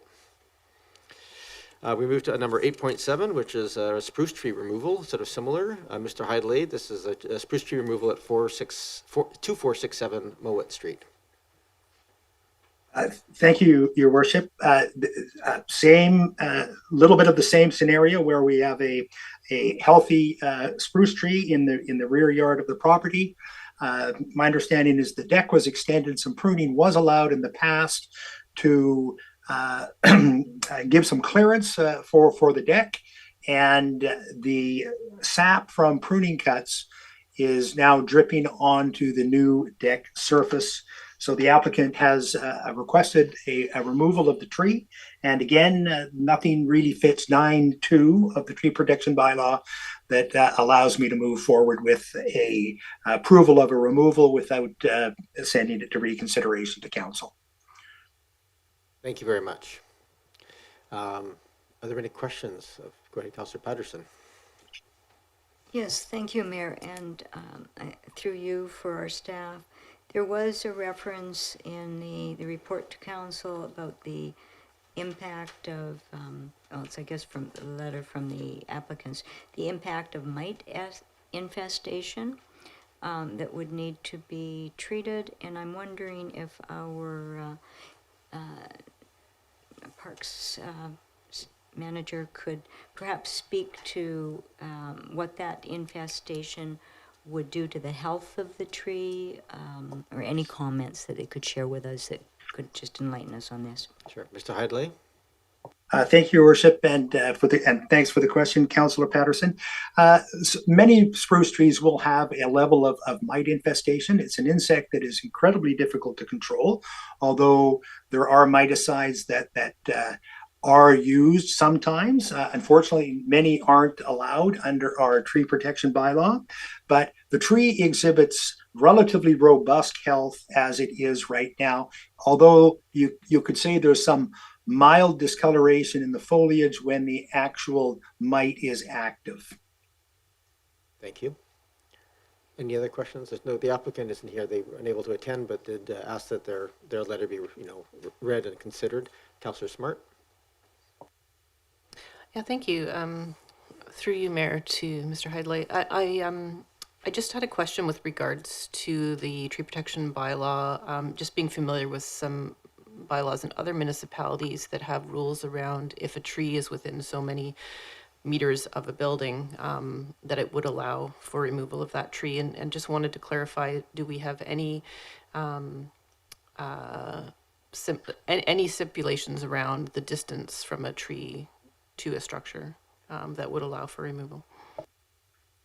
Through you, Your Worship, and thanks, Councillor Smart. We don't currently in our bylaw, but what we do is look at each site as a case-by-case scenario, and it would certainly depend on species and also any obvious damage. But generally speaking, it would be about a meter where we would take a far more of a robust look at any tree species that's beginning to do any damage to storm drain or your drainage tile or foundation, etc. This is a relatively surface-rooted tree, spruce, and it's on the outside of the deck, so it is a ways away from the actual house foundation itself. Thank you for that. Go ahead, Councillor Smart. Thank you. Through you, Mayor, to Mr. Hidley. So could you clarify, sorry, the distance of the tree to the deck then? To the actual deck itself, the sitting portion of the deck, it's very close. There's a considerable overhang of the tree canopy. The actual trunk would be maybe half a meter away from the actual railing of the deck itself. Thank you. Any other questions of Mr. Hidley at this point? I don't see any, so I'm going to look to this table. We start with a motion to receive. Make it easy. Moved and seconded. Thank you. All those in favor? Any opposed? That report is received. Now, the more difficult part, if I can get a motion of any sort, then we'll talk to the motion. Your worship, I would make a motion that the decision denying the request to remove the spruce tree at 2467 Mowat Street be upheld. Moved. Is there a seconder? Moved and seconded. Thank you. You can speak to it, Councillor Appleton. Thank you, Your Worship. And seeing as how there's obviously going to be obvious comparisons made between this one and the previous tree removal request, basically neither of the previous two conditions in my mind apply. There's an accessibility consideration in the previous example, and a tree which is not reasonably expected to last for a long time. And this seems to be a large, healthy tree. I have a big spruce like this in my backyard, or a similar big spruce, and I empathize. It's a bit of a pain. It drops cones all over the place. It does I get a lot of pollen and a lot of junk on my deck as well. And so I'm definitely empathetic. It does produce a lot of material, but it's also the most significant tree on my lot, and I like having it there. So I think some of basically the fundamental conditions from the previous example do not exist in this case. And though I'm empathetic to cleanup, I don't see a striking reason to allow the removal in this case. Thank you. Other discussion? Okay, I'm just going to speak in opposition to the motion. And again, both of these are borderline, so I take the wisdom of the last comments. I also just looking at the photograph of the tree and where it's located, and also sort of sympathetically the fact that the owner planted this thing as a birch bush 50 years ago, probably not realizing the size it would become. It is extremely close to that tree, that house, and so in this case, I think if another tree is getting planted in its place, hopefully it can be moved and flourish a little bit farther from the house for the next 50 years plus. So I'm not going to support the motion to deny, but I understand the rationale for making that motion. Go ahead, Councillor Braithwaite. Ask a question of Mr. Hidley. One other question. Please go ahead. Thank you, Mr. Hidley. In the letter from the applicant, he says that he's paying $1,500 for spraying, and would he have to do that every year or more than once a year? Mr. Hidley. Yeah, through you, Your Worship. Thanks, Councillor Braithwaite. Yes, depending on the level of infestation. Any other discussion? We have a motion right now to deny the application for removal. Go ahead, Councillor. I'm very torn on this one. Honestly, I feel for this person because it is so close to their deck. But Councillor Appleton had a good argument in that he has a tree the same as this in his yard and has to deal with it. The thing that's really concerning me right now is the $1,500 or more a year to have to spray this tree, and that's a bit of a concern. So again, I'm really torn. So unless I hear somebody else add some more comments, I'm not really sure how I'm going to go on this one. Well, wait with bated breath. Go ahead, Councillor Watson, and then Green. Thank you, and I am torn, but just a couple of comments. I read this agenda item on the heels of reading a piece that featured a bunch of landscape architects and who were asked to talk about some of their successes and failures. And one of the things that each of them talked about was mistakes they'd made that related to planting things that they really put in the wrong place. And I think this tree is an example of that. So the homeowner here, the homeowners are suffering from a bad decision many years ago. And I do agree with Councillor Smart. It is now very close to the house on the deck. And personally, I don't think I'd want to live with that. And at some point, it may start to create problems. So I go back to my earlier comment and request to the previous applicants and the homeowners at 3225 Exeter. If this tree were removed, and I know it's 1 for 1, given that this looks like to be a fairly large and spacious backyard, what could we do to sort of make the community a bit more whole for the loss of this significant and mature tree, which doesn't really have any ill health? So I'd be more inclined to be happy about not voting in support of this motion and agreeing to allow the removal if I thought we might end up with more tree canopy as a result, or potential tree canopy. I'm going to just turn that to a question for Mr. Hidley. Mr. Hidley, when it comes to replacement trees, What is the process required for the homeowners? Do they have to work with you and get agreement on the type of tree to go in? Or do they just get to Thank you, select from the Worship. list? If for Gary Oaks, it's Gary Oak for Gary Oak. For other trees, it is really the selection of the the applicant, and it's one thing that we struggle a little bit with in regards to trying to get large trees back into properties. Large trees really give 16 times the value of the life of the tree, but it's a difficult conversation sometimes to ask people to plant a tree that offers quite a bit of substance, like the spruce wood, for example, for benefit. So it's a bit of a balancing act on our part in regards to getting large trees back into various properties. Councillor Green? Thank you very much. And I seconded the motion, so obviously I support the motion. It is a difficult issue. I can see visually that this tree is very imposing, but my concern is that I think all of us that have large trees on our properties, we pay a certain amount of money to have them, excuse me, trimmed each year. I know that I have an arborist come in every year to trim and shape and look after trees. So I bear that cost, and I don't resent it because I love the trees. This tree is very awkward, but it is also incredibly mature. And we know that we talk a lot about saving tree canopy in Oak Bay.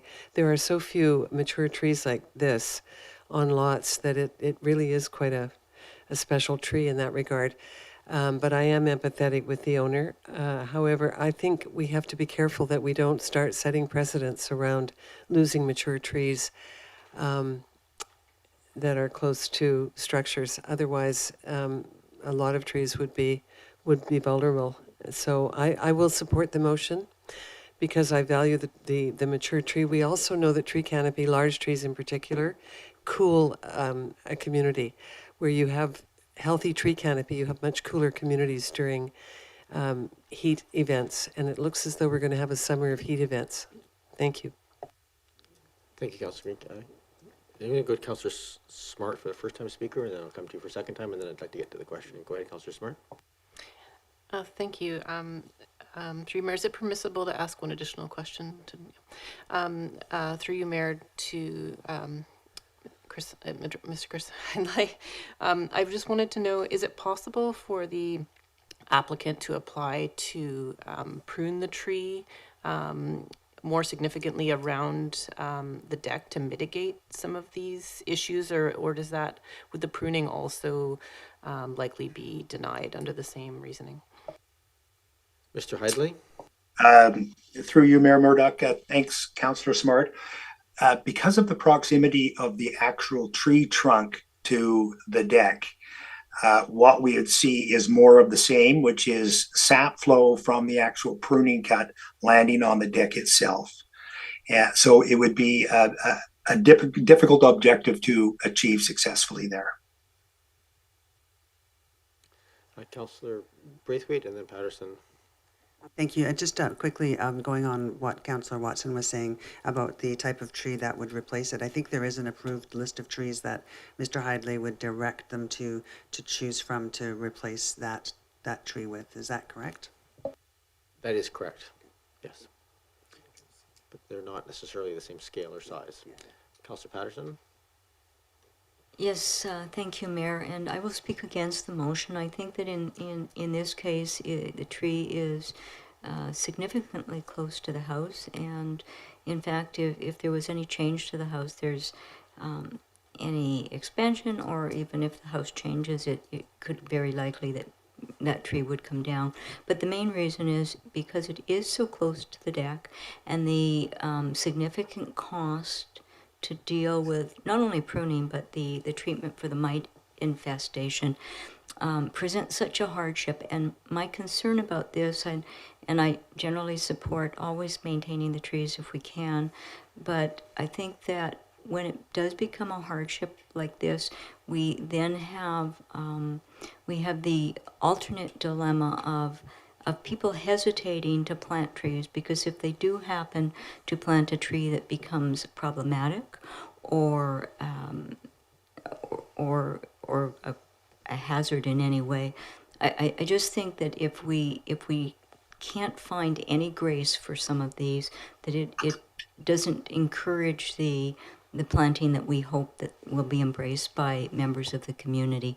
As Councillor Watson said, even landscape architects admit to sometimes planting a tree that turns out to not be a good idea at a later date. Mistakes can happen, and I think that in this case, although this one was in fact planted by the owner, that has led to this. I think that in this circumstance, it would be better for the owner and for the community to have the right type of tree planted in the right location. So I won't support the motion. Thank you.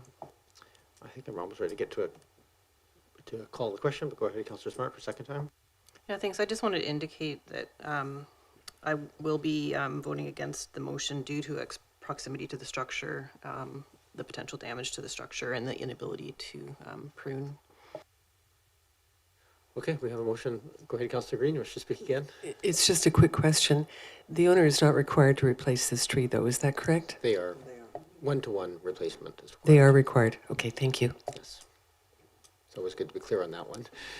All right, don't see any other hands. The motion right now is to decline the request for removal, which would require the tree to stay.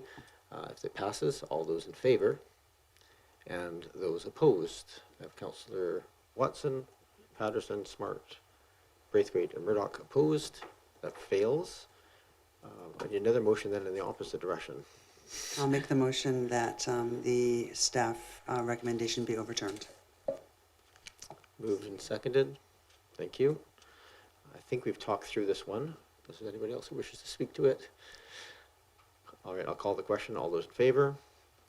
And those opposed? Councillor Green and Councillor Appleton opposed. That carries. Thank you very much. We move to item number 8.8, which is upland setting and design applications for 2460 Cardigan Road. Mr. Muller, welcome to the meeting. Thank you, Mayor. Thank you, Council. The district has received an upland siting design application for the address 2460 Cardigan Road.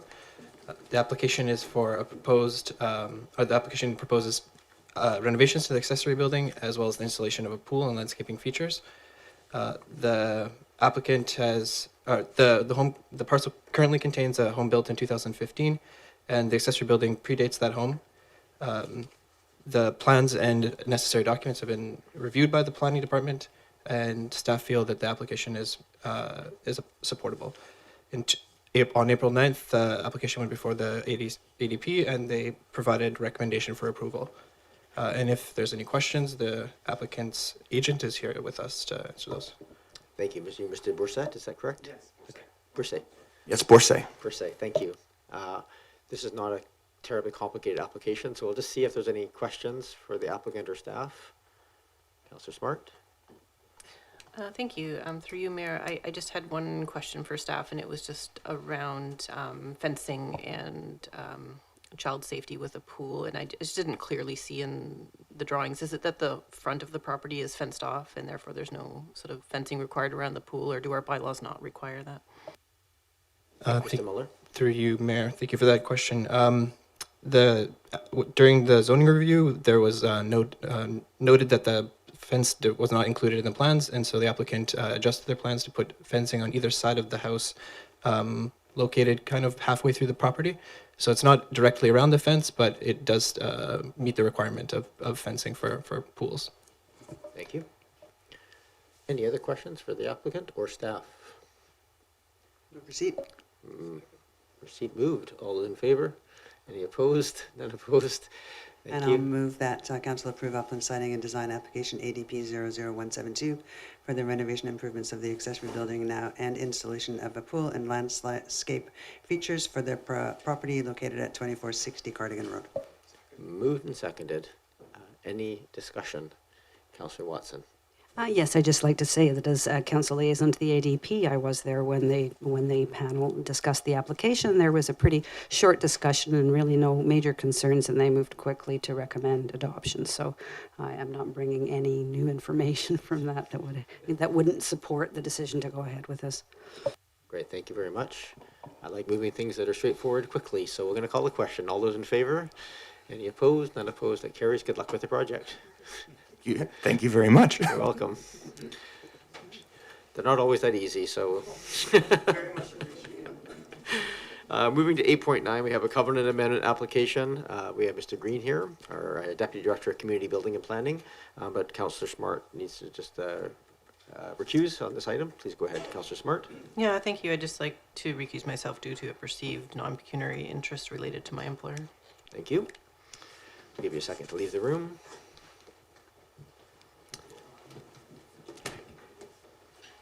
We have a representative for the applicant here as well. Just we have your name for the record as well. Yes. Pardon me, good evening. My name is Nicholas Standeven. I'm a resident of Oak Bay. Great, thank you, Mr. Standeven. Mr. Green, welcome. Good evening, Your Worship, members of Council. The district has received a covenant amendment application whereby the applicant is seeking to discharge a covenant that was placed on the property at the time of rezoning when the Bowker collection development was being rezoned. And so essentially the purpose of this application is to discharge or remove that covenant as the applicants would like to decommission and remove essentially an existing sewer attenuation system that was constructed within the property. I was hoping my colleagues in engineering would be here this evening to answer any questions, because this is a little bit out of my comfort zone in relation to answering engineering questions. Okay, so yeah, I will try and answer any questions, but this application was referred to our Director of Engineering and Public Works, and engineering had no concerns with the covenant being discharged and removed from title. And so on that note, staff believe the application is supportable, and the actual intent is to essentially decommission and remove the attenuation tank from the property, and so all sewer would essentially discharge into the existing municipal infrastructure as and when. Okay, thank you very much. I think the report largely speaks for the case here. Are the questions of Councillor Green and then Councillor Braithwaite? Thank you very much, and through you to Mr. Green. Through you to Mr. Green. Yep, go ahead. Just a very quick question. So this is essentially because of low flow through this attenuation mechanism. So it's really about low flow or not sufficient flow. Thank you. Mr. Green? Well, I believe the intent of that attenuation system was to reduce the flow into the municipal sewer network, and obviously the applicants have provided an engineering technical report that demonstrates that those rates are very low, and that the existing sewer system would be able to cope with the flows coming from the development. Thank you. Thank you, Councillor Braithwaite. Thank you so much, Mayor, and through you. I believe you and I were two people who were actually on this council when this project actually went in. So my question is, number one, did this system never work? I may give that to the applicant here, but... Yeah, I have no idea. That would be a question for either the applicant or refer to engineering at a later date. Mr. Standeven, welcome to the meeting, officially. Thank you, and through you, Mayor, to the councillor. Fortunately, I was also around during the construction of this specific development, and although it was built to the design plans per the registered professionals at the time, it was almost immediately apparent that some of the design parameters were problematic. And so while it had been in use for periods of time, some of the challenges outlined in our application to amend the covenant became apparent relatively quickly. And actually through the intervening years since the community was fully occupied, we've been able to go back and look at the data in terms of the actual utilization. Contained in the engineering report from Colquitt's Engineering is a summary of the actual flow rates measured over the intervening years. And based on those actual flow rates, and given that the community is effectively fully occupied, they believe that the flow rates are actually below the design parameters originally specified that shaped the original design. So in short, yes, the system was constructed and put into operation, but soon after it became apparent that there were some challenges with the system. Thank you. Thank you. Thank you. Yeah, because I mean that was one of the selling features I think of the actual building was that it had its own system within it. So that's really disappointing.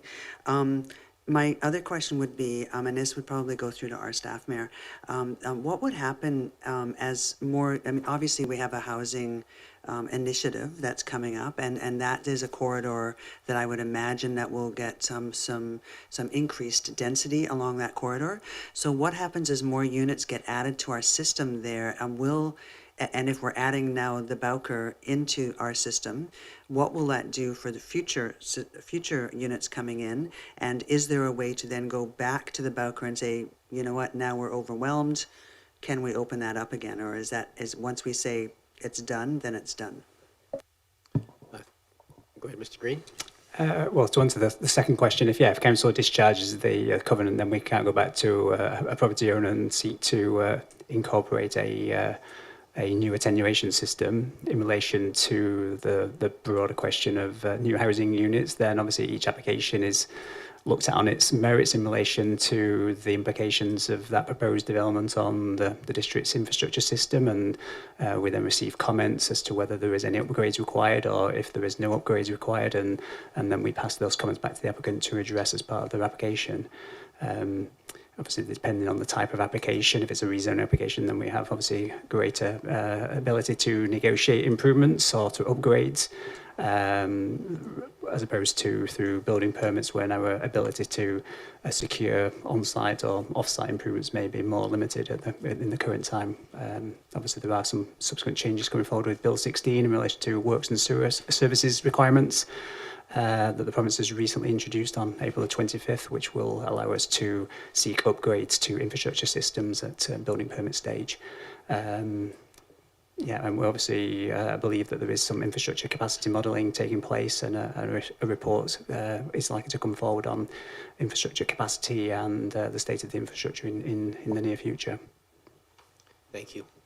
I'm just going to make because the way the question was asked, I know you know this, but just for anybody in the public, this building currently does use like this sewer system. The attenuation system is essentially designed to smooth out the peaks and valleys of that, so it didn't overwhelm. But the way you worded it, sorry, it just kind of sounded like it didn't go into our system, and of course it does. I know you know that, but just for any sort of lack of clarity to the public. Yes, it does. Well, that being said, it has been on bypass since March 2021, is my understanding, that system has been on bypass and hasn't been used since before March 2021. Wow, thank you. Councillor Patterson, we'll go back to a second house speakers. Go ahead. Yes, thank you, Mayor. And although I wasn't on council when this happened, I found the application very interesting. So as a member of the public, I objected to the installation of this at the beginning because I felt it was being allowed so that it was the less costly to the developer installation of a system rather than paying to the upgrade of the municipal infrastructure at that time. However, since that time, there have been, as is pointed out, extensive upgrades to the municipal system paid for by all taxpayers, so that this system that was actually installed at the time and that I didn't think would work at the time, I don't see any reason that it can't be the covenant be amended now so that it can be discharged. But nevertheless, I think this is a case of a very unusual granting of an installation that has never worked properly since it was first installed, but was done to save costs for the development going forward. And so it's something that we need to think about really and get a development cost charge policy in place as soon as possible. Thank you very much. And yeah, I just had a note of confirmation from the upgrades that have happened along Dalhousie have allowed for that bypass to no longer be required. So, okay, Councillor Green, and I'll look for motions. Thank you. I just wanted to ask two questions. One, through you, Mayor, to our staff. Will there be a cost borne by individual homeowners in the Bowker to have this decommissioned? And secondly, if it is decommissioned, can it be recommissioned if it's ever required? And what is the cost to Oak Bay taxpayers to decommission or recommission? Thank you. Mr. Green. Well, the first question in relation to the cost of decommissioning and removal will be borne by the strata. Will be my understanding. There won't be a cost to the taxpayers. Obviously, there will be obviously a cost to the applicant. The applicant has paid an application fee to discharge its covenant, which should cover the cost of obviously staff writing this report and also instructing their lawyers to go through the necessary discharge of the covenant with their land titles. But apart from that, there'll be no cost to the taxpayer. Thank you. And in terms of, if there's ever a need to, I'm not sure that we, again, have the authority to reinstate that attenuation tank if we ever so choose. Obviously, this is once a covenant's removed, we have no ability to place a new covenant on the title of this property unless this property sought either a rezoning or some ability where we had the discretion to seek that type of attenuation tank being incorporated into a future development. Thank you. Just a quick supplementary through you to Mr. Green. Thank you very much, Mr. Green. The tank remains in place, though. It's not dismantled or removed from the ground or the system. It's just bypassed. Is that correct? Thank you. I think at the end of the day, not our business how they deal with that. They may very well remove it at some point. Yeah. Okay, I see no other questions. There's no public input on this item because it's a covenant change. So is there someone wish to start making motions? We can start having a discussion on motions. Go ahead, Councillor Green. We'll move the staff recommendation. Let me just deal with receipt first. Just move receipt All of the right, report. I'll move receipt. Thank you. Moved and seconded. Thank you. All those in favor? Any opposed? Unopposed? That takes care of the procedural piece. Go ahead. And then I will remove, sorry, I will move, I'll remove the tank as well. I will move the staff recommendation. Thank you. Is there a seconder? Moved and seconded. Any discussion on this? Don't see any. All right, I'll call the question. All those in favor? Any opposed? None opposed? That carries. Good luck with the messy job ahead. I won't go any farther than that. Thank you all. Thank you. Can we just call Councillor Smart back in as we move to item number, that is the end of our section 8 section, so moving to number 9. These are subject to public input. We have up first a development variance permit for 1758 Armstrong Avenue. And I believe, Mr. Muller, you're here to speak to it. And are you Mr. McMillan? Yes, thank you. Mr. Muller, welcome. Thank you, Mayor. The district has received an application for a development variance permit for the property located at 1758 Armstrong to address a reduction in parking as part of an extensive home renovation project. The subject property, which is located roughly 3 parcels north from the pathway entrance to Bowker Creek toward Cranmore on the east side of the street. During extensive renovations being conducted at the home and property, the applicant decided to remove the barrier wall separating the attached basement garage, commonly seen in Oak Bay, from the occupiable basement living space. The applicants are proposing assuming the garage space, converting it into an occupiable living space, effectively removing the existing covered parking, with no intentions of replacing the covered parking, and limited space to do so on the parcel.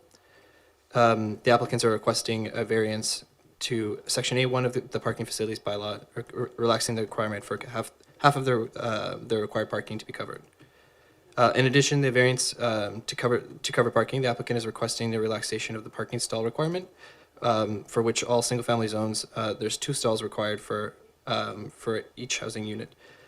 The The front driveway of the home does not provide enough space to provide tandem parking for 2 stalls as per the driveway access bylaw. And there is, however, enough space along the boulevard fronting the property. But this space is not counted towards their requirement. As such, the applicant is proposing to provide one uncovered parking stall located in the driveway and in the front of the home.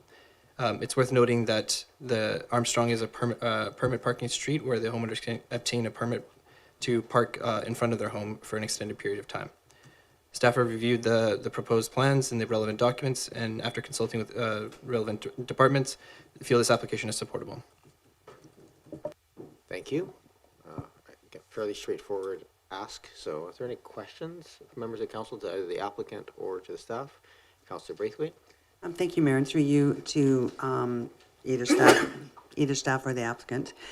Is this space going to be used as a suite? And the reason I'm asking is just because I'm wondering if there's going to be an additional car that would be looking for a parking spot as well. And then to that end, do you get one parking permit for Armstrong, or can you get 2 parking permits for Armstrong? Through you, Mayor. The building plans put forward to our department have no indication of this being a suite. They would also need to apply for a secondary suite to be added to their home. At that time, I think any parking requirements would be addressed. But as the application stands now, it's just creating more occupiable living space or adding it to the existing occupiable living space. Thank you. Thank you. Any other questions for the staff or applicant on this matter? I don't see any. There is public input. We do have, I think, one letter. Do we on this one? Yeah, one piece of correspondence in the thing. So is there anybody else who wishes to speak to the variance application before we come back to this table? Move proceed. Moved and seconded. Thank you. All those in favor? Any opposed? None opposed? And I'll move the development variance parent DVP 00152 for 1758 Armstrong Avenue. Move approval. Seconded. Thank you. Any other discussion? Don't see any. I'll just make the comment on this, as I think it's worth sort of noting. Supportive of the application. The reality is on our streets is we're getting more pressure on them that they are public space. So I always like reminding people when they take away their own on-site parking spots that they may not have access to parking directly in front of their house in perpetuity. So it's always just good to be sort of aware of those that in fact going into the future. Councillor Patterson. Yes, thank you, Mayor. And I'm supportive of this, but I will comment because I am experiencing it on a regular basis, and it has been referenced in this report. The staff are concerned it is a small street with not very good turnaround, and so for service vehicles to get in it is difficult. I now am kind of on a standing request that I put the phone calls in when the refuse trucks cannot get into our cul-de-sac, which is happening on a fairly regular basis because of parking. And so my only advice to the applicant is if that should be the case, I think you will be wise to manage it on behalf of the people on your street. Somewhat off topic, but we'll go there. Go ahead, Councillor Watson. Yes, I just want to make a comment about the situation on the street and the houses of that vintage and this particular common feature of the in-house garage. Most of the garages are way too small to accommodate a vehicle of today's fleet in any event. So why we would ever count it as parking seems a bit ridiculous to me. And I would also hazard a guess from examining the vicinity that many of those spaces, whether or not they were permitted to do so or not, have already converted that space into livable space inside their homes. So I think it just makes perfect sense that what was before us get approved. Thank you. Thank you. All right, I'm going to call the question. All those in favor? Any opposed? None opposed? That carries. Good luck with your project. Thank you very much. All right, take care. We move to number 9.2, which is 2095 Granite Street. A little bit of an odd one because rezonings used to require public hearings. We're no longer allowed to do public hearings, but we still have in our procedures bylaw public input. So this is just the procedure here is we'll, in the process, we'll do first and second reading. We'll take any public input at that time, at the same time as we talk and debate, and then we'll come back to this table and move forward. But first, before we get there, I don't see Mr. McStravick here, so is Mr. Green, are you taking this on? Yeah, I'm Mr. McStravick for this one. Thank you, Your Worship. So this is a rezoning application that the district has received for 2095 Granite Street. The purpose of the application is to facilitate a future two-lot subdivision of a parcel currently containing the Oak Bay United Church and the Threshold Housing Society. So essentially, the application is seeking to do a text amendment to the P2 zone, one to amend the minimum lot size for subdivision in that zone, and also to allow congregate housing to be a principal use in that site, where currently it has to be is only permitted where there is a church institution on the site. Council did receive a report on this application on April the 8th, and Council directed staff to give notice in accordance with the Local Government Act. And so we sent letters to everybody within 50 metres of the subject property, as well as placed 2 adverts in the Oak Bay News. And as a result of that, we don't think we have received any correspondence on the application from that notification process. I believe the applicant is also on the line to answer any questions, and I'm also happy to answer any questions that the council may have on the application. You can come forward. I'm not sure we're going to have questions, but just in case we do. The applicant. Yes, yeah, so if you come forward, and if there's questions, then we'll come to those, but we did have a fairly long discussion on this at a previous meeting, so I'm not anticipating lots of questions. Is there anybody, now that we have the detailed information in front of us, any questions from this table? So what I'm going to do, again, is kind of a little change in process here, but motion to receive, move first and second reading, and then we can seek public input. Move receipt. Moved and seconded. All those in favor? Any opposed? None opposed?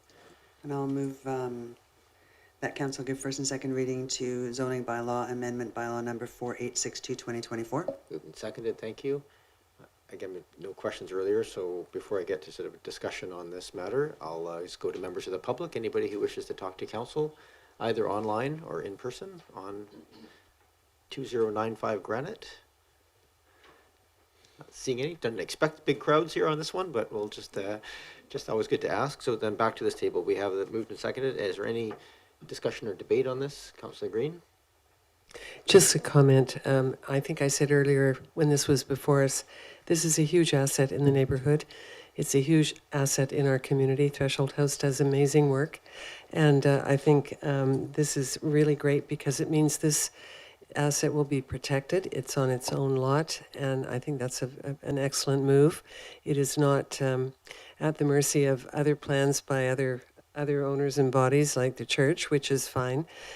So I'm very supportive, and thank you for this.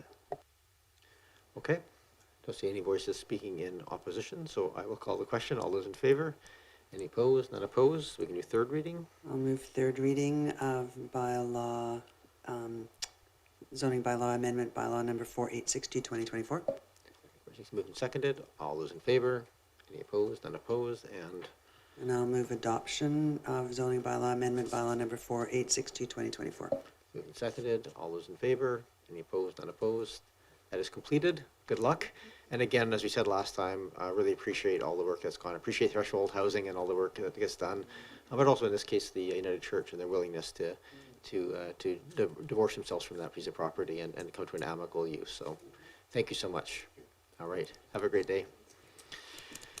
We move to item number 9.3, which is a zoning amendment application for 2465 Florence Street.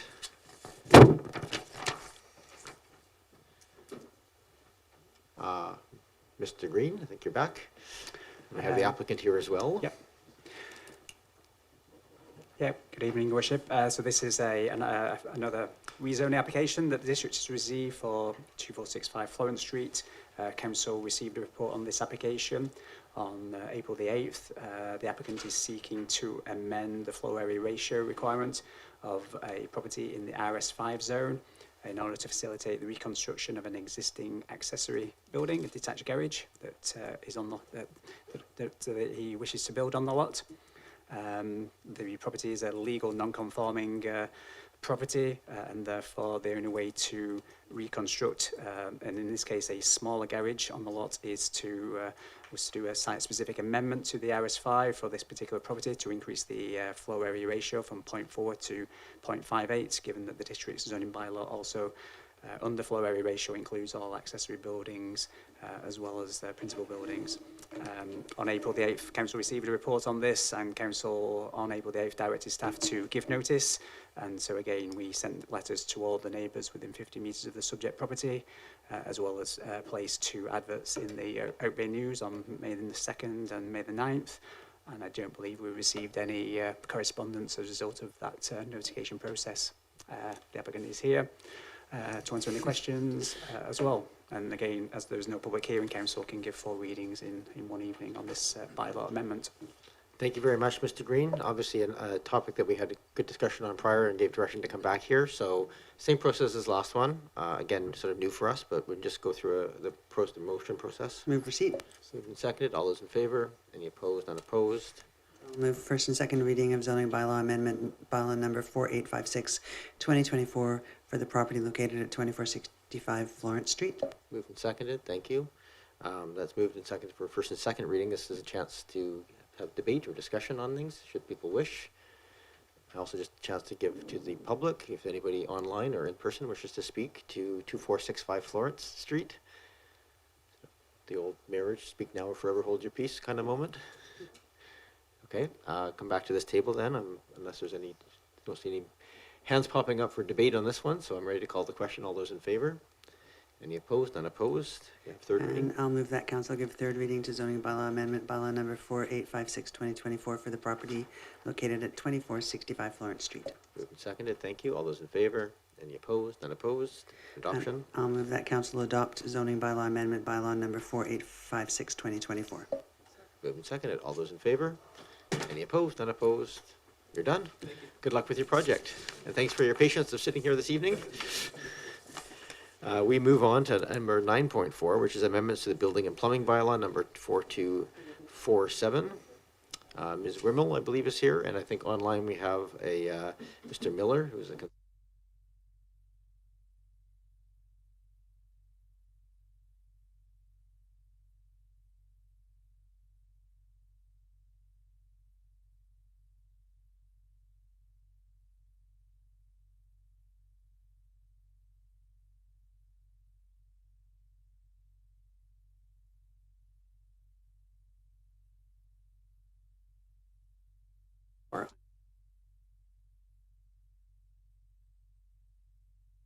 regarding opportunities to reduce energy emissions in the building sector with a recommendation to adopt the Energy Step Code and Zero Carbon Step Code per recommended timeline.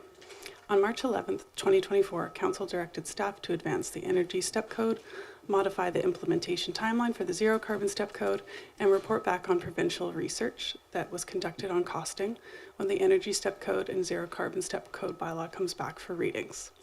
This report responds to these council motions and presents building and plumbing bylaw number 4865 for council consideration. We would like to note and apologize that Table 1 was not included on the published report on tonight's agenda due to a technical issue. This table is, however, included in the presentation on slide 6. Our consultant, Devin Miller, principal at Origin Sustainable Planning and Design, will provide an overview presentation on this item. Thank you, Devin. Thank you and good evening, Mayor and Council. As Ms. Rimmel said, my name is Devin Miller. I'm with Origin Sustainable Design and Planning, and I was retained to support this work for Oak Bay. I'm told this slide takes a little bit to advance. There we go. So my presentation tonight is broken down into 4 sections. First, I will provide the background and council motions that have informed this report. I will then provide an overview or sort of refresher of the recommended Energy Step Code and Zero Carbon Step Code adoption timelines.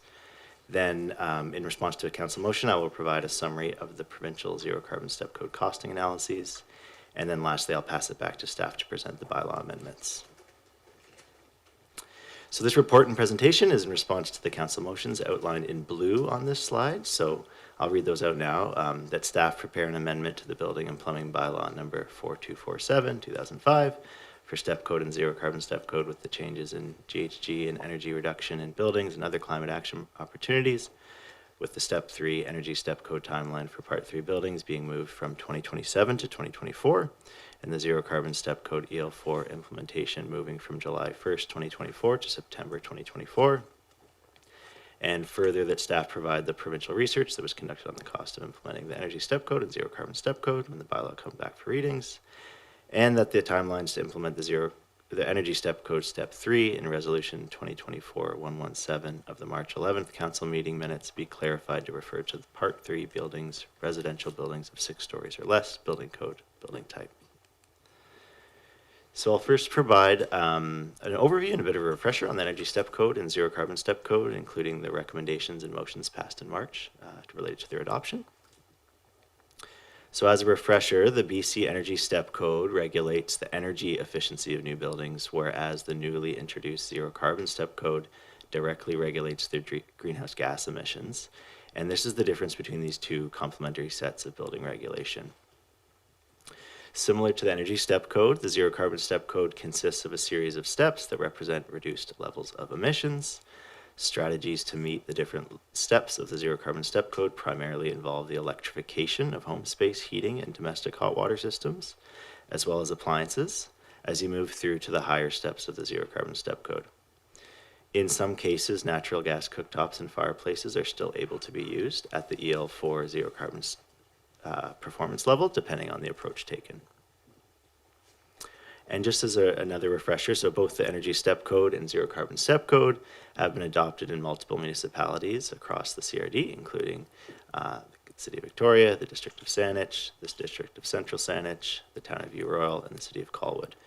And each of these municipalities has accelerated the adoption of the Zero Carbon Step Code while just following the provincial timelines of the Energy Step Code from now until 2032, the provincial timelines.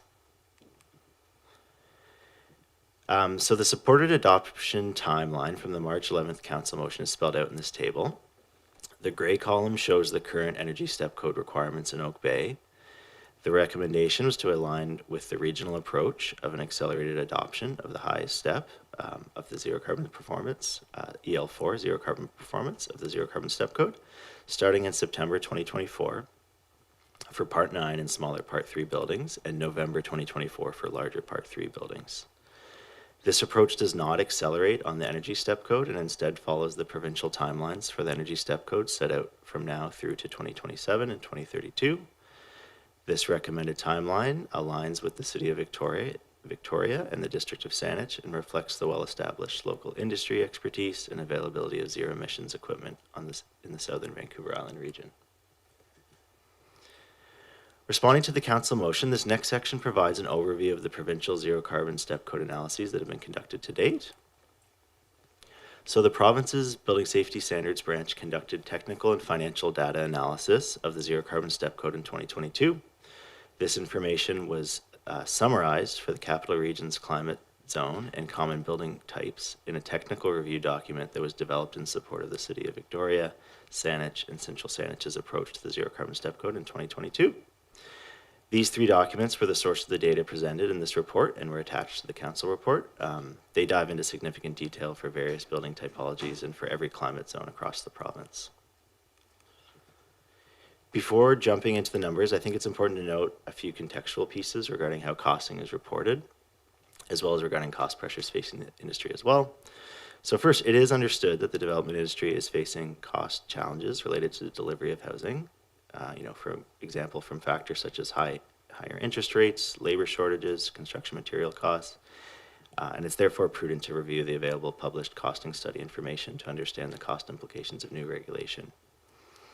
The cost of complying with low and zero carbon ready regulations will vary from building to building and project to project, depending on the project type, the goals of the project, location of the project, and the decisions made during design.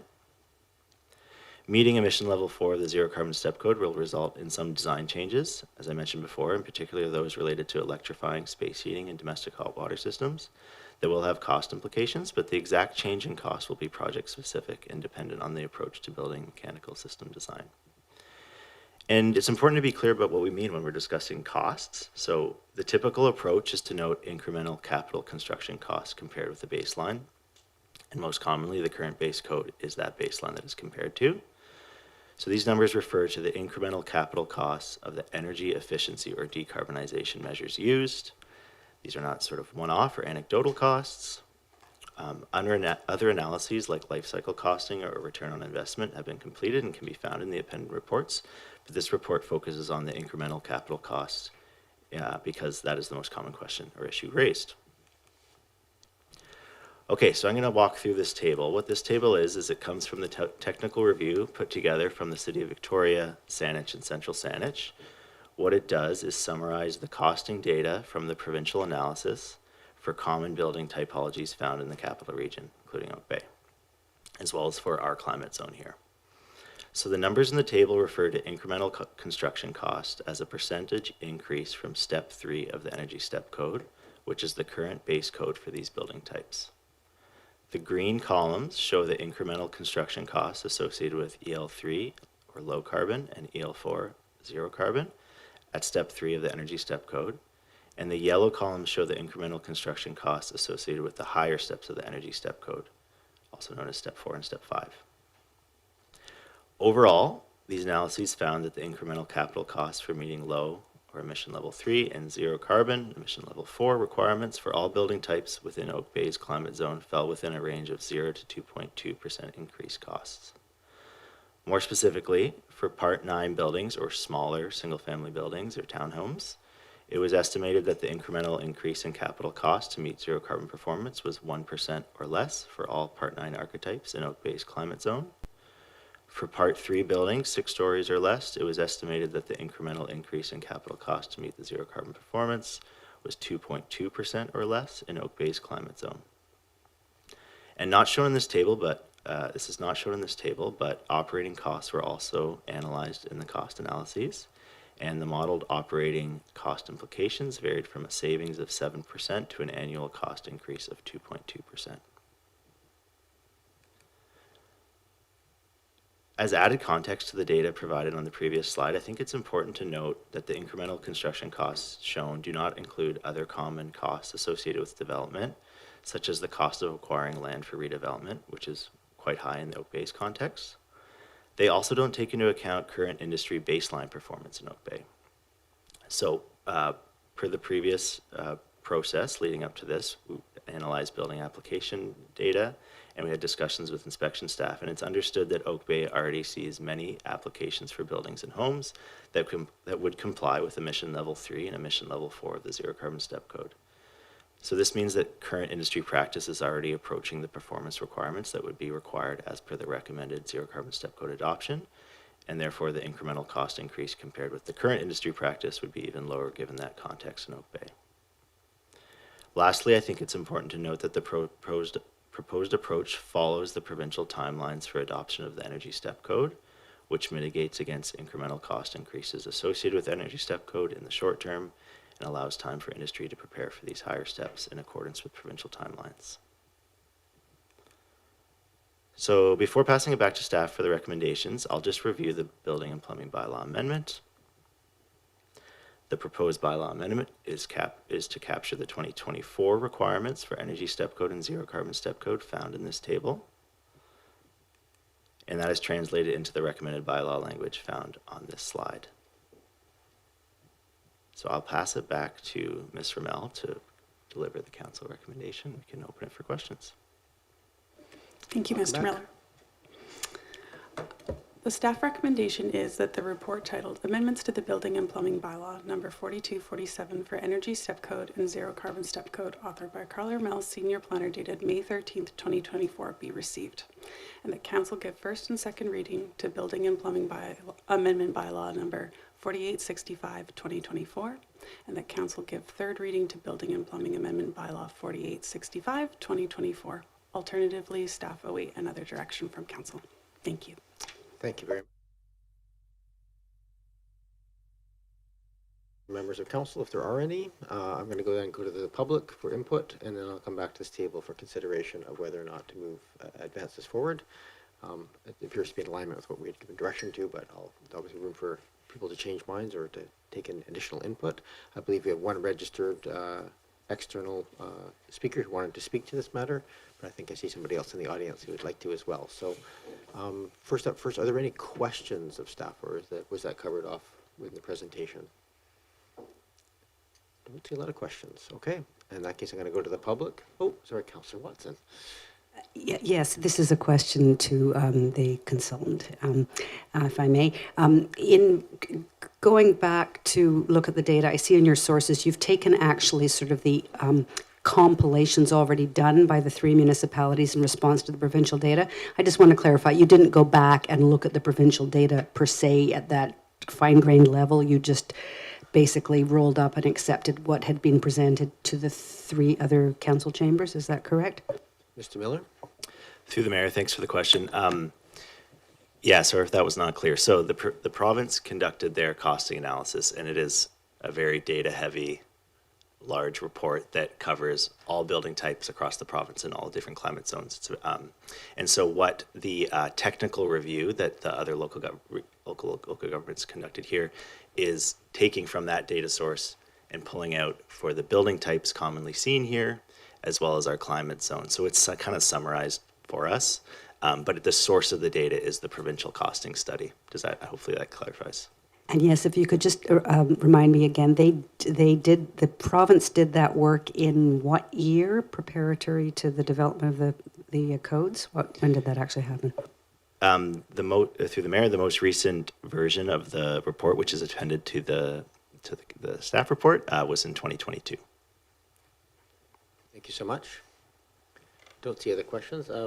We have Mr. Gill, I believe, online who wished to speak to the matter. Has now unmuted. If you just formally introduce yourself and municipality of residence, and then you have hopefully about 3 minutes or less. Sure. Good evening, Mayor and Council. Can you hear me? We can. Welcome. Okay. My name is Almond Gill. I'm a resident of Salish, but I currently own multiple properties in Oak Bay and spend about 8 hours a day, every day, working in Oak Bay as part of my building company, Patriot Homes. I'm speaking on this. I'm a member of the board of the Victoria Residential Builders Association. We have been fighting against a lot of the misinformation and data that has been kind of sent out over the years by the provincial government. The reports are biased towards their agenda to remove gas service and replace it with hydroelectric power. The costs represented don't take into account the direct costs an owner or builder pay to upgrade infrastructure or upgrade electrical services from what would be normally needed. As a side note, when the Energy Step Code was introduced, the public was told that the additional costs would be marginal. I can tell you on a recent project, when I compare a window package before and after Step 3, that window package was $7,000 more on a single family home.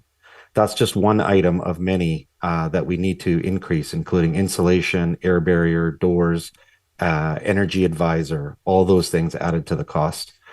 On top of that, the current hydro infrastructure can't support all the load that we'll be adding to it through development. In the past 12 years of building in Victoria, we would normally put a 200 amp residential service because the gas appliances balance the requirement on hydro. Changes over the years have meant that we're adding electric chargers, 2 in the case of a legal suite, adding in suites, heat pumps, hot water. This becomes too much of a load, so the next step up is a 400 amp service.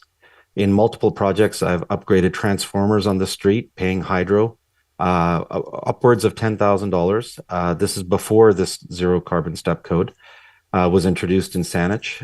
In the presentation, it was mentioned a 2022 report. The numbers don't really reflect today's realities, as the person speaking said. Even if I use the 0.6% on a $1.4 million build, which is average in Oak Bay, that's $84,000 in additional costs. We're now seeing that for infill houses in Salish, due to the load, we're needing to upgrade to a 400 amp service. This is nearly $8,000 in just paying the electrician to do a bigger service, plus the cost of the transformer upgrades, plus the time lost to BC Hydro design. What you're going to see is that homes will get retrofitted later for gas appliances because we're still allowed a connection. We can have a range of barbecue, outdoor heaters, backup generators. So these things will still be there. The provincial process didn't really solicit enough feedback from industry. I was in one of those consultation sessions. It was one way. Saanich adopted this. I've had this same meeting or same topics of discussions with the mayor 2 weeks ago. That's it. I would just say that, you know, we paid at Heartland to build a biogas renewable energy plant, and now we're basically saying we don't want to use it when all that gas there is available. So I don't know. I think you're kind of in line with what you're going to have to do what the province wants, but I think, you know, people like us haven't been able to get the province to change their mind, and perhaps you guys can. Thank you. Thank you, Mr. Gill. Just if I might ask before you go, we have a specific piece here of really a timeline decision on step code and zero carbon. Just I'm trying to understand what you're asking. I took it as informational, but is there any specific ask you're asking to? Yeah, informational and to delay the zero carbon step code as long as you can. Okay, thank you for that. The adoption of. Thank you. Thank you for speaking. I think we have someone in the audience here who wishes to speak to us as well. If I could just, yes. Thank you, Mr. Miller, for stepping aside. You know the process, Ms. Careless. Just state your name for the record. Andrea Careless. Did you turn it off? Okay, so I'm Andrea Careless, and I'm representing the Oak Bay Climate Force. As you would probably guess, we're totally in favor of passing the zero carbon step code on the accelerated timelines that the other municipalities in the CRD have adopted. With respect to biogas, I just wanted to say that Fortis BC itself says that it's only going to be able to supply 1%, if that, of RNG, which would be biogas would be. Now, and even in the next few years, it's going to be, sorry, I don't have access to my data, but it's going to be quite low. So that's just a fallacy. We're not going to have RNG. And yeah, so forget the with all due respect. That's just not going to happen. But I don't really, you already know our point of view, and the report pretty much said what we believe, and Fortis has been trying to tell you differently, but we would disagree with that.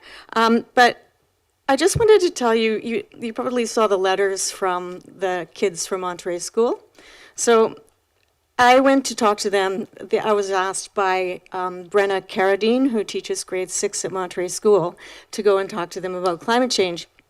She's amazing. She's chosen to teach about climate change to her kids, and they know more than maybe we do. I mean, they're amazing. And so when I went to talk to them, I talked to them a little bit about the zero carbon step code, and they were just so knowledgeable, but also I really wanted them to understand that what they did was very important, and we needed them. Like, we need their voices, and they're the future. And obviously they don't understand the details, but all they know is they want a future that's safe for them.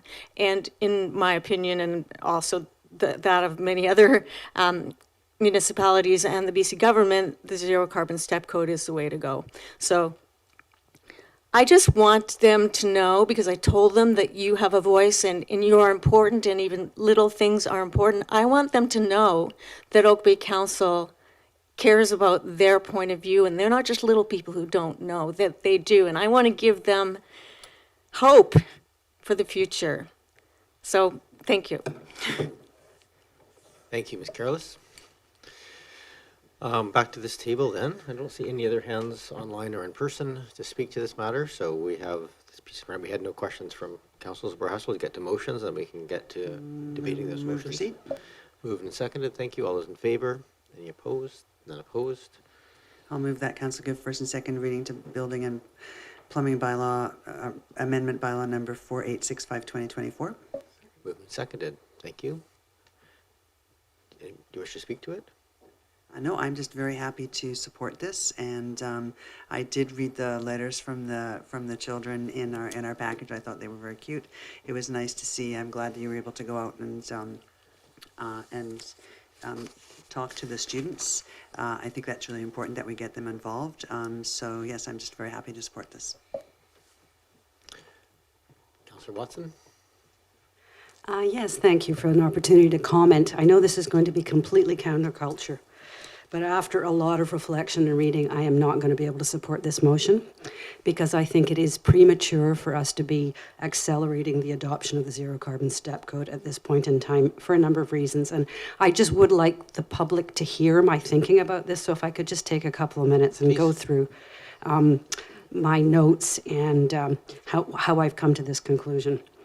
I do want to thank the staff for coming back with the cost data, and it's not just the cost data per se that's driving my perspective on this, and I do appreciate that analysis and the work that was done to do that, because I know I was the councillor who asked for it and actually delayed what might have happened sooner had I not done so. So thank you for that. I think that while I'm fully in support of the energy step code, that moving ahead on zero carbon and the rate of acceleration that we would be doing that, notwithstanding that it would bring us into alignment with our neighbour municipalities, is the wrong thing right now because so many other things are in flux. And if we push these changes onto the development industry right now, at the very time we're trying to encourage small-scale multi-unit housing, we are also forcing these particular systems into small infill developments when we're trying to encourage more of that. So any cost pressure that disadvantages that is in conflict with our desire to encourage more of that housing right now. I would also argue that if it really is cost effective, both from a capital cost point of view and an operating cost point of view, the industry will do it anyway out of their own self-interest, which would make the argument that we don't really need to do it, because if it makes sense and it doesn't lead to some of these upgrades that the previous speaker, Mr. Gill, has flagged for us, then we really shouldn't worry about it. The industry will move forward to do that thing, which is the right thing. However, I know that many of us attended the AVIC conference just a few weeks ago, and we had what I thought was a very good panel discussion moderated by Bruce Williams from the Chamber of Commerce, where we had Diana Stevenson, who's Senior VP at BC Hydro of Customer and Corporate Affairs, along with Doug Slater at Fortis, talking about their respective roles in forwarding energy policy and energy sort of self-sufficiency in BC with respect in a climate change environment. And I was struck by both of their views that in making these changes, there has to be collaboration and conflict. And Ms. Stevenson herself said, we cannot be putting all our eggs in one basket for this rush to electrification because we're not quite there yet. And so forcing the industry to go there when we're not even quite sure about what that means provincially, I think is not the right thing for us to be doing. I also think that we've also kind of bought into the false premise that if it's BC Hydro's electricity, it's green energy. And we know that's not the case. We know that we are importing right now brown energy from outside BC in order to feed our grid. So I just think it's premature for us to be putting all our eggs in that basket, and we may get there, and I am sure that the votes are going to go in favor of doing what's in front of us, but I do want to go on the record to say that I don't support that move at this time. Thank you. Thank you, Councillor Watson. And I always encourage anybody who's speaking against the motion to speak clearly, because I think we don't want anybody sort of wondering, well, why did they vote that way if that's the case? And I think we're all here with open minds to listen to that. So thank you for making your case, Councillor Smart. Yeah, I just wanted to speak in favor of the motion. I'm very excited to see this come forward. When we have a new building built in Oak Bay, it's here, I hope, for 50 years, maybe 75. And it's not a question of whether or not we're doing this, it's a question of when we're doing this. And I think it's petty to delay it for a few years when we're hopefully going to have an increase in building over the next few years, when we need to build these buildings for the future. Buildings need to be built differently, and we're already seeing staff acknowledge that a lot of the applications coming in are being built to this leadership level. And we need to use less energy. So I just want to address some of the things one of the speakers said tonight about, the challenges of maybe having a building be less affordable. Well, there's options in which it can be affordable, and we have to change the way we do things because we are in a climate crisis. And I'm just very excited to see this at the table, and I hope it passes today. Thank you. Any other discussion before I call the question? I don't see any other hands, so I will. I'll say briefly here. I'm torn on this one. I actually think the comments made by Councillor Watson are very reasonable, and I do recognize that even though it's zero carbon, we still allow it for gas to exist in these houses, just not as a primary heating source. So it's not actually a zero carbon model.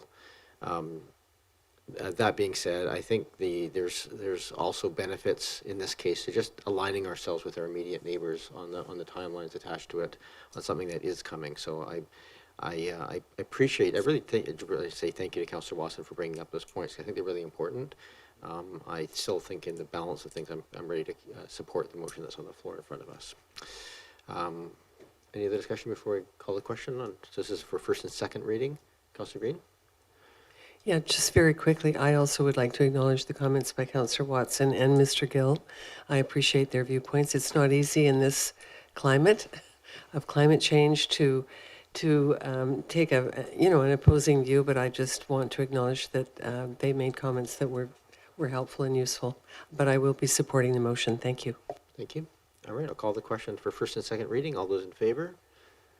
Any opposed? Councillor Watson opposed. And I'll move that council give third reading to Building and Plumbing Amendment Bylaw number 4865/2024. Seconded, thank you. We don't usually debate again on third reading. All those in favor? And those opposed? Councillor Watson opposed. We'll come back for consideration of adoption, I believe, at our next meeting.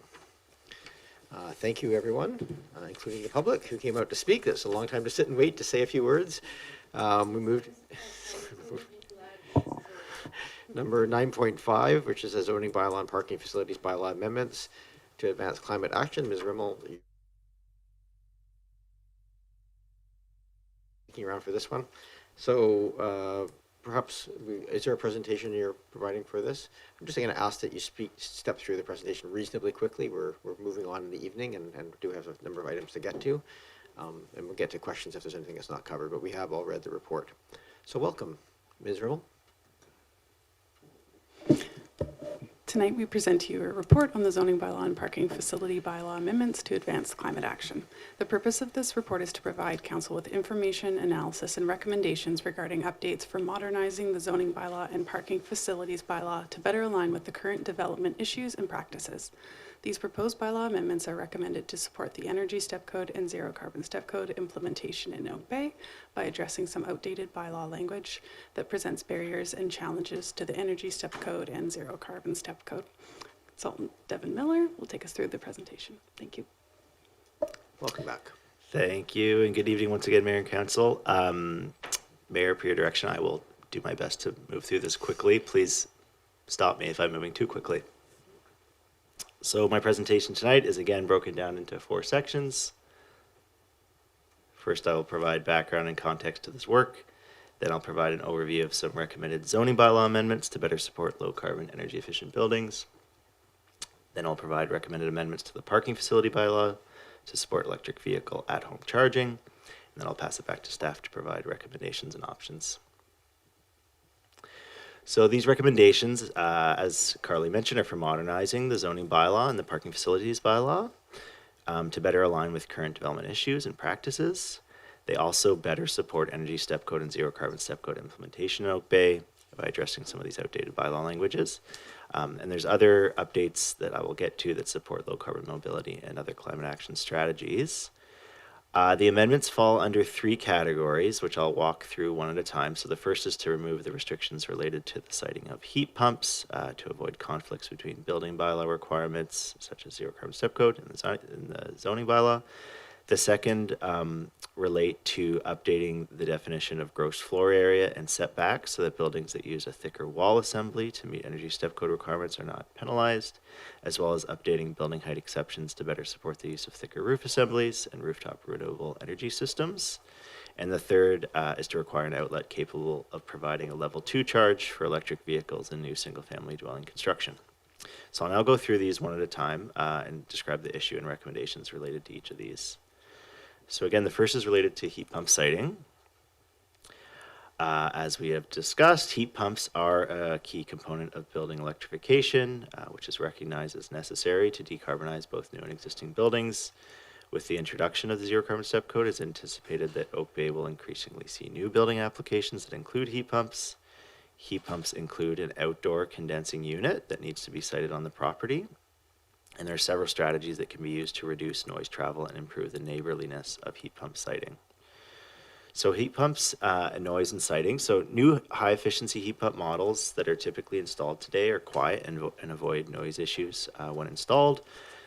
Often when people associate noise with heat pumps, they are associated either with older or poorly installed units.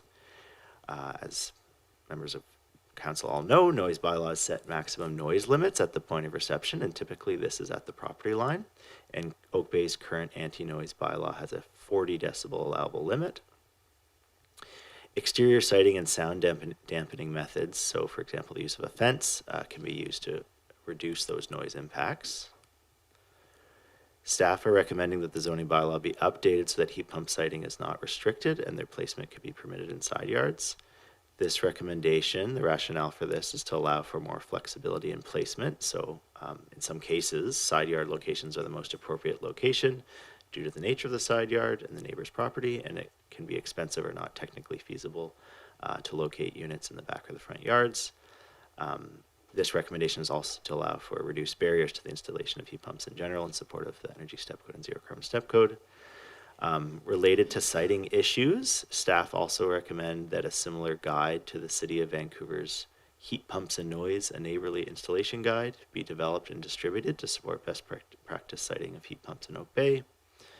Alternatively, a 1.5 meter setback from any property line for a heat pump could be added to the zoning bylaw, and the anti-noise bylaw could be updated to increase the allowable decibel level from 40 to 50 decibels to better support heat pumps. The next issue I'll go over is related to the use of thicker wall assemblies as a high-performance design strategy for meeting the higher steps of the Energy Step Code. So as council is aware, the province is moving to the higher steps of the Energy Step Code by 2032. A common high-performance design strategy that is used to meet the higher steps of the Energy Step Code is to use a thicker wall assembly with additional insulation. And the way the current definition of gross floor area is written in Oak Bay, buildings that use a thicker wall assembly as a high-performance design strategy will not have the same livable floor area as those built to minimum BC building code. So this effectively penalizes thicker wall assemblies, and this penalty would also apply to residents that are looking to conduct a retrofit on their home by using thicker wall assemblies or exterior insulation or something of that matter. So the image to the right of this slide demonstrates this concept with thicker walls eating into the livable floor space of a home when floor area is measured to the outside of the exterior wall, as it currently is in Oak Bay. And this can lead to a 5 to 10% reduction in livable floor area depending on the size and layout of the home. The staff recommendation is that the definition of floor area in the zoning bylaw is updated so that buildings that use a thicker wall assembly as a high-performance design strategy are not penalized by having less livable floor area. This would be by adding new exclusion language that is in the blue font on this slide. So it would exclude exterior wall thickness in excess of 6.5 inches, up to a maximum exclusion of 12 inches for the purposes of additional insulation. This proposed bylaw language is aligned with other municipalities that have addressed this issue, such as the City of North Vancouver, City of Vancouver, Richmond, and Victoria in practice. Similar to the floor area definition, building setback definitions can also inadvertently penalize the use of thicker wall assemblies as a high-performance design strategy, as a thicker wall can encroach into the required setback. There is actually currently language in the zoning bylaw allowing for 4 inches of insulation thickness to project into the setback. So the recommendation here would be to increase that allowance to 12 inches maximum. So see the blue text on this slide. So this would allow for up to sort of a passive house or energy step code level 5 wall thickness allowance, and to align with the language included in the recommended floor area definition change. Before moving on to EV charging, the last similar issue in this category is regarding building height limits and high performance design strategies. So as I noted earlier, we're moving to the higher steps of the energy step code. Another common high performance design strategy used to meet the higher steps of the energy step code is to use a thicker roof assembly with additional insulation.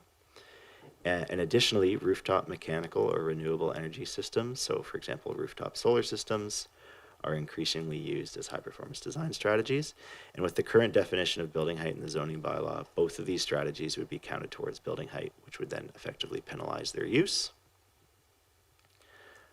So similar to before, the recommended new regulation language for building height exceptions to address this issue is included in blue text on this slide, adding new language excluding solar collectors, low carbon rooftop mechanical equipment, and roof thickness to better support high performance buildings. This recommended language is similarly aligned with other municipalities that have tackled this issue, such as the City of North Vancouver and City of Victoria. The last recommendation is for updating EV charging infrastructure requirements in new single-family dwellings.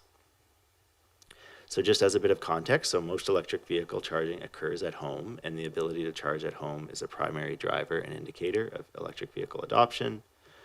Oak Bay currently requires EV charging infrastructure as part of new parking associated with secondary suites. And the recommendation is that the parking facilities bylaw be updated to require that an energized outlet capable of providing a level 2 charge be installed for new single-family developments. With regard to cost implications of this recommended change, the cost to install EV charging infrastructure varies depending on several factors. So the type of building, the power output of the charging ports, so for example, level 1, level 2, or level 3, and whether a new or upgraded utility service is required. The proposed regulation mitigates cost implications by only requiring the energized outlet capable of providing a level 2 charge. So you can see the image here on the right of the slide that sort of shows what we're showing, and that we would not be requiring the charging port or station, which would be sort of the fully installed situation. Cost estimate for single-family homes for equipment installation of such an energized outlet is $200 to $500. That was from a study conducted by the City of Richmond. So I'll now pass it back to staff to go through the recommendations and options. Thank you very much. Ms. Rummel. Thank you for that. Is there anything else you wish to add before we get to this, back to this table? Questions? No, thank you. Councillor Green, you had a question? On the heat pump issue, through you to, I'm not too sure to ask, I think Mr. Bowl, I have a resident who contacted me last year and very keen about allowing heat pumps installed in multi-unit buildings. And I believe I referred him to you, and I think he was in touch with you in correspondence. I just wondered, is that going to be contemplated as well to include multi-unit buildings? Thank you. I'll give it Mr. Bull if you wish, or Ms. Rimmel if she's ready to answer the question. Yeah, thank you, Mayor. I'll start, but I'll look at my colleagues to jump in if need be. I don't think we're covering that in this particular change, and I'm trying to remember what the outcome was of that discussion last year, because multifamily buildings work a little bit differently, although I think the same siding requirements would apply. But it's more likely that in those cases you might see, well, building systems, but that's a bigger change to the building, of course. But yeah, there is definitely an interest from some of the individual homeowners or renters to install facilities as well. So maybe I'll look at the consultant. He seems to have more information on this. Thank you. Mr. Miller? If I may just ask a clarification, is this was the original request for adding heat pumps to existing multi-unit residential buildings? Through you, Mayor, to Mr. Rim. Yes, that's correct. It's an existing building, and it's multi-unit, and the owner, it's a strata, and the owner is very keen to do this and feels that strata should be allowed to, should have the option. And I'm not sure they do in Oak Bay at this time. Thank you. So I guess the question here is, the changes that we're contemplating here are RS 1 through 5, I believe. Is that correct, or is it broader? Yeah, so I mean, maybe staff can confirm this. I don't think they're not allowed. I think they can present technical challenges of doing so. And certainly sort of the strata issue, it can be tricky to overcome, getting the strata vote and all that. Something I would say from a siting perspective, so one potential strategy that a strata could look at is to use what they're called mini-split systems, which are non-ducted system, and usually that exterior condensing unit that we discussed in the presentation could sit, say, on the balcony, for example. Other jurisdictions, including the City of Vancouver, has added sort of siting guidance in those instances just to make sure they're safe, and you can't climb up on them, and there's safety issues that could be presented, or tripping hazards or things of that nature. So there is siting guidance that can be provided in those cases to ease that sort of technical challenge. But there are other issues, of course, at play that might be limiting that aside from Oak Bay's policies. Thank you. I appreciate the answer. Thank you. Thank you both. Thank you. I have Councillor Braithwaite, then Watson, then Smart, then Patterson. Thank you, Mayor, and through you to staff. Thank you first for explaining the outlet part of the EV, because that was one of my questions was, is it an outlet or is it a station, and then the cost that would be, but it's an outlet, so and you put the costing in there, so thank you very much for that. My questions are really with a concern I have around the heat pumps, and it's not whether or not to have a heat pump, because I think they're a great idea, but it's on the change in the placement of heat pumps. And I wonder if, what kind of recourse would a neighbor have as other than the decibels that could come from a heat pump, if the heat pump was located so close to their lot line or to their property line, as opposed to the owner's property line, what recourse would they have? And then my second part of that question would be, do we have any indication on how many complaints we've had, noise complaints we've had so far around heat pumps? Perhaps I can start, and, first, perhaps you could answer the complaint portion, if that would be great. Yeah, so what I would say to start on the issue of the heat pump siting, one of the drawbacks of having a blanket restriction around a side yard, location of side yard, using heat pumps in the side yard, is that, as we all know, there's lots of different types of lots in Oak Bay and around this region, where in some cases there might be a rock wall right next to where the heat pump would be, for example. And that might be a great place for a heat pump, because it would be sort of the quietest place and least impactful on your neighbor. In other cases, there might be a window to a bedroom on the side yard, and you would not want to put that there, of course. So that's part of the rationale of having the best practice guide around siting, to sort of avoid those issues. In terms of recourse, that is why we added that alternative of having sort of the 1.5 meter setback from any property line for a heat pump, adding that to the zoning bylaw. That would still allow it in most cases, still sort of wider side yard setbacks. You'd have the ability to do that, and it would mitigate against that, but then leaning on sort of the best practice guidance for siting to avoid those types of complaints. And then maybe I'll pass it over to staff around the noise complaint issue.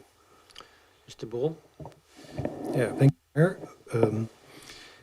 I got a list here. We did look into that, and the numbers vary, of course, from year to year. There was a spike in 2020, which might have been something to do with more people being at home.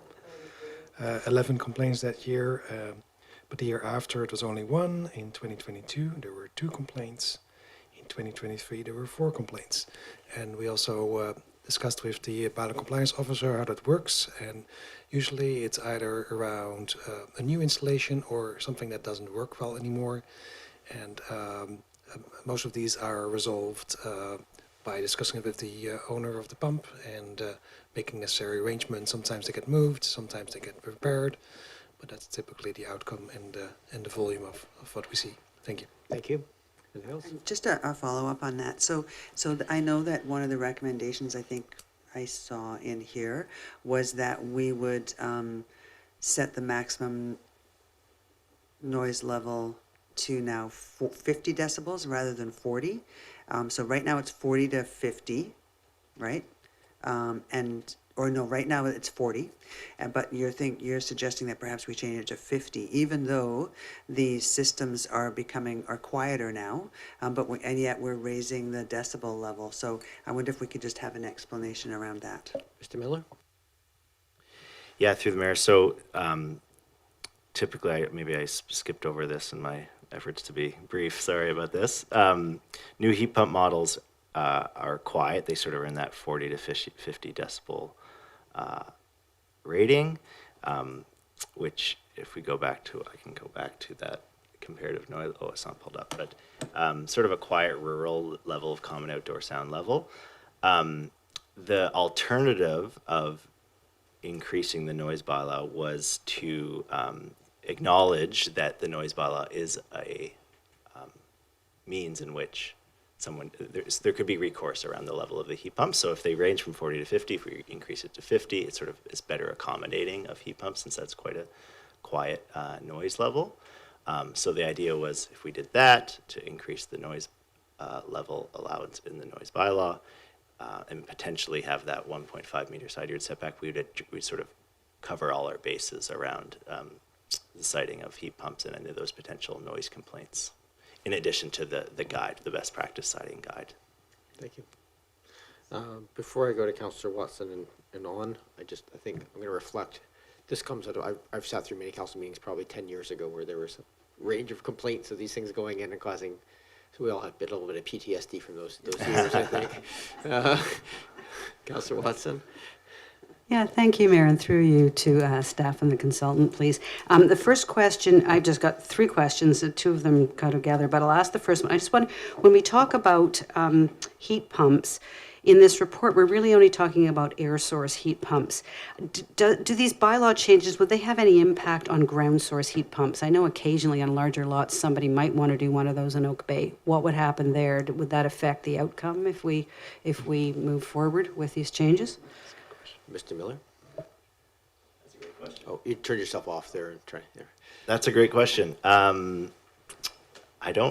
So ground source heat pumps would have a below ground field that it would feed off of. So I don't, to my knowledge, I'd ask staff, I don't think that this would, setbacks, for example, would not be implemented.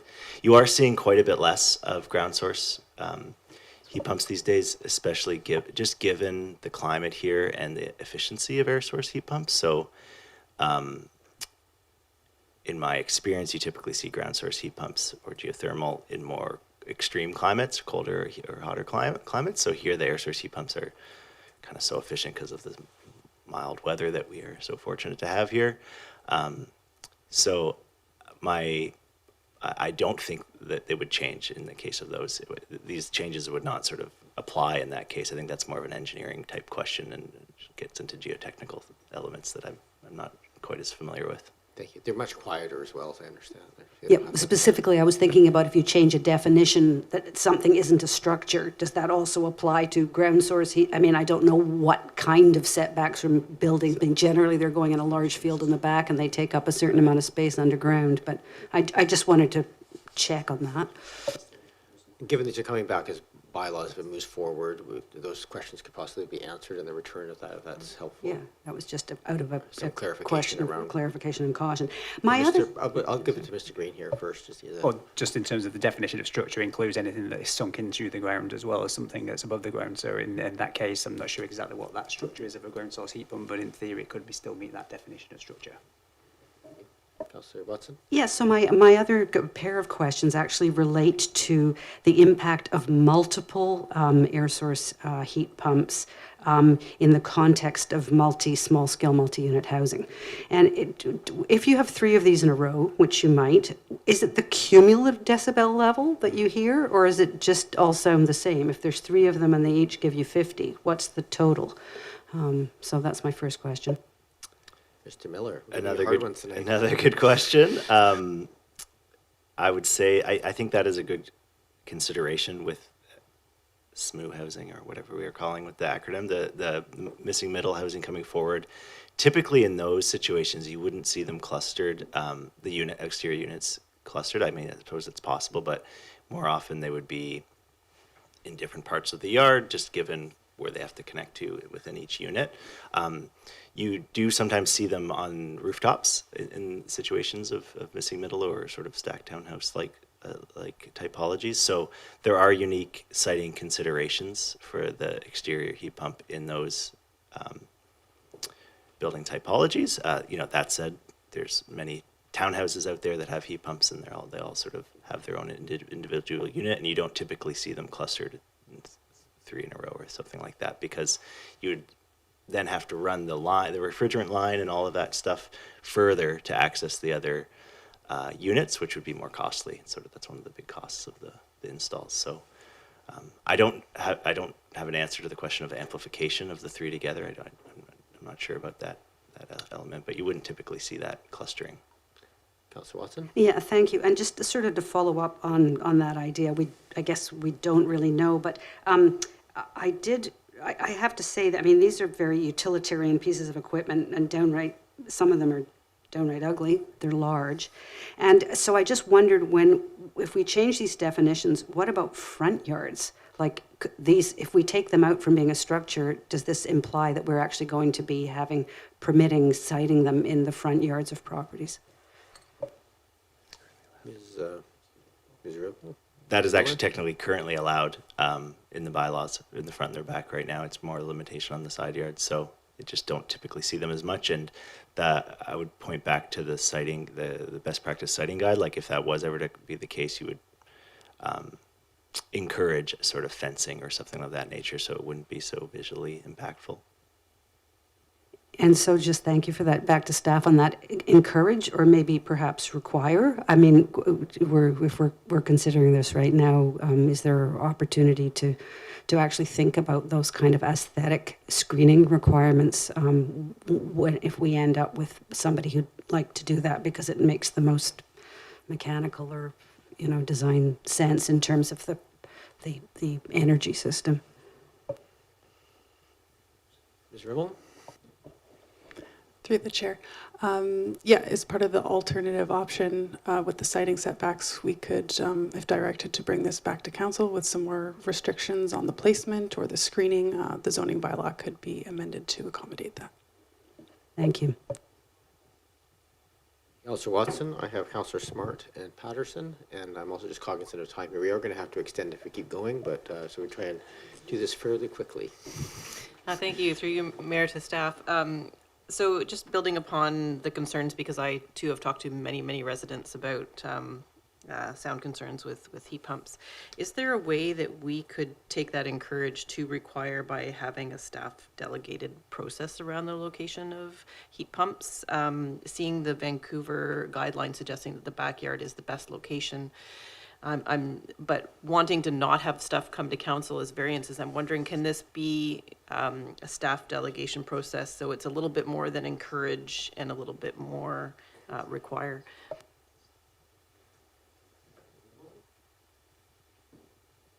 Ms. Rimmel? The LGA does provide a development permit area for energy conservation. I suppose that could be an option that could be delegated through to staff. We would need to have that development permit area kind of created or expanded to infill or where council would like to see that. Alternatively, with the guideline option, that would lay out the guidelines and then staff would just review that as part of the building permit process. And a third option would be to specify in the bylaw what is and isn't allowed. And in that case, you could have variance requests that could be delegated. So there's a couple of different options there. Right now, the proposal is really to make it much easier, and then expecting and hoping that common sense prevails and that the units will be placed in locations that make a lot of sense. But if council would prefer a little bit more control, there's a couple of options there that we could pursue. Thank you. Thank you. Certainly the delegated variance model seems like the simplest of all, the first option there. Councillor Smart. Thank you. So I guess just one of my next questions is just, with regards to what staff potentially might have control over. So through you, Mayor, to staff, I'm just wondering, like, for instance, with the proximity to bedroom windows that we come up in side yards, staff potentially wouldn't even have access to that kind of information are the locations of windows on a neighboring property, or how would that next level of consideration come forward? Would staff be able to require applicants who are locating their heat pumps to actually show the locations of windows of the neighboring building? Bull. Yeah, thank you for the mayor. Right now, this is not a separate permit or anything, right? So we don't review it. But there are restrictions in the bylaw, and that's where sometimes questions come up. Lately, we haven't really seen any heat pump variances. But yeah, if there is the expectation of a formal character review or another type of review, that does create more complexity, because then we need to think about, well, should there be a permit requirement then after all, on top of regulations, or do we only, something to think about depending on where the consensus of council lies to see how that could be best implemented. Thank you. Councillor Smart. Thank you. Through you, Mayor, to staff. So just a question around, are heat pumps currently allowed on rooftops, and are there more sound concerns when heat pumps are located on rooftops? Before we answer that question, I'm just going to let people know, I think if members of council need to leave, I appreciate it's 10 o'clock, we can just be welcome to leave, but I think I will ask for a motion to extend this by half an hour. I'll move to extend the meeting by half an hour. Is there a seconder? Seconded. I'm going to call the question. All those in favor? Any opposed? None opposed? And again, I understand if members have to leave. Please go ahead, Councillor Smart. Thank you. Through you, Mayor, to staff. My question was around whether or not heat pumps are currently allowed on rooftops, and if there's more sound concerns with heat pumps being located on rooftops. Mr. Miller? Through the mayor, so my understanding is they are allowed. Part of the rationale for the building height definition change is to make that less of a barrier to doing so. In terms of sound attenuation, my understanding is there's sound dampening, basically mats that go under the units that do mitigate against those sound issues sort of vibrating into the building, if that's the question. In terms of neighboring buildings, I think there's less concern there just because of the locating of it on the roof, so it would be more about a vibration issue, and there's dampening methods that can be done. But yes, the from a siting perspective, that is currently allowed, and then the building height definition change to note that low carbon rooftop mechanical equipment and associated screening up to a maximum of 1.2 meters for a flat roof would sort of better enable that. For example, in a missing middle type project. Councillor Smart. Thank you. Just one last question through you, Mayor, to staff. So just to clarify the way that this is written, if we go ahead with the recommendation, my understanding is that that alternative to increase the allowable decibels is an alternative, but not the basic recommendation. I just wanted to clarify that. Mr. Miller or Ms. Rimmel? Yes, that's correct. Okay, thank you. I then have Councillor Patterson. Thank you, Mayor, and through you to staff. I think some of the questions have already been answered, but I too am concerned where there might be multiple heat pumps on site, and in some municipalities of greater density, they actually specify the noise that can produce, so that really guides the use of the type of heat pump that is used in that situation, so that the noise that emanates is not unduly unpleasant for neighbors, particularly if there's multiple units. So I think, certainly that's something we have to think about as we go to greater density and perhaps more individual heat pumps on a lot. But I am noticing some quite creative installations around Oak Bay now, so I think this is something we really have to give greater consideration and guidance on where the devices can be located, because I am noticing where people are distancing them away from their home to be more adjacent to neighbors' homes, which is not a great situation. And also because the distance is getting so far away from the main dwelling unit that the loss of energy efficiency in the system is also really diminished. So I think it's not just how far it is from the lot line, but even how far they run from the house. So I'd like to see a little bit more thought perhaps come back into the actual writing of the bylaw on this. The other thing that I wanted to talk about was really the chargers.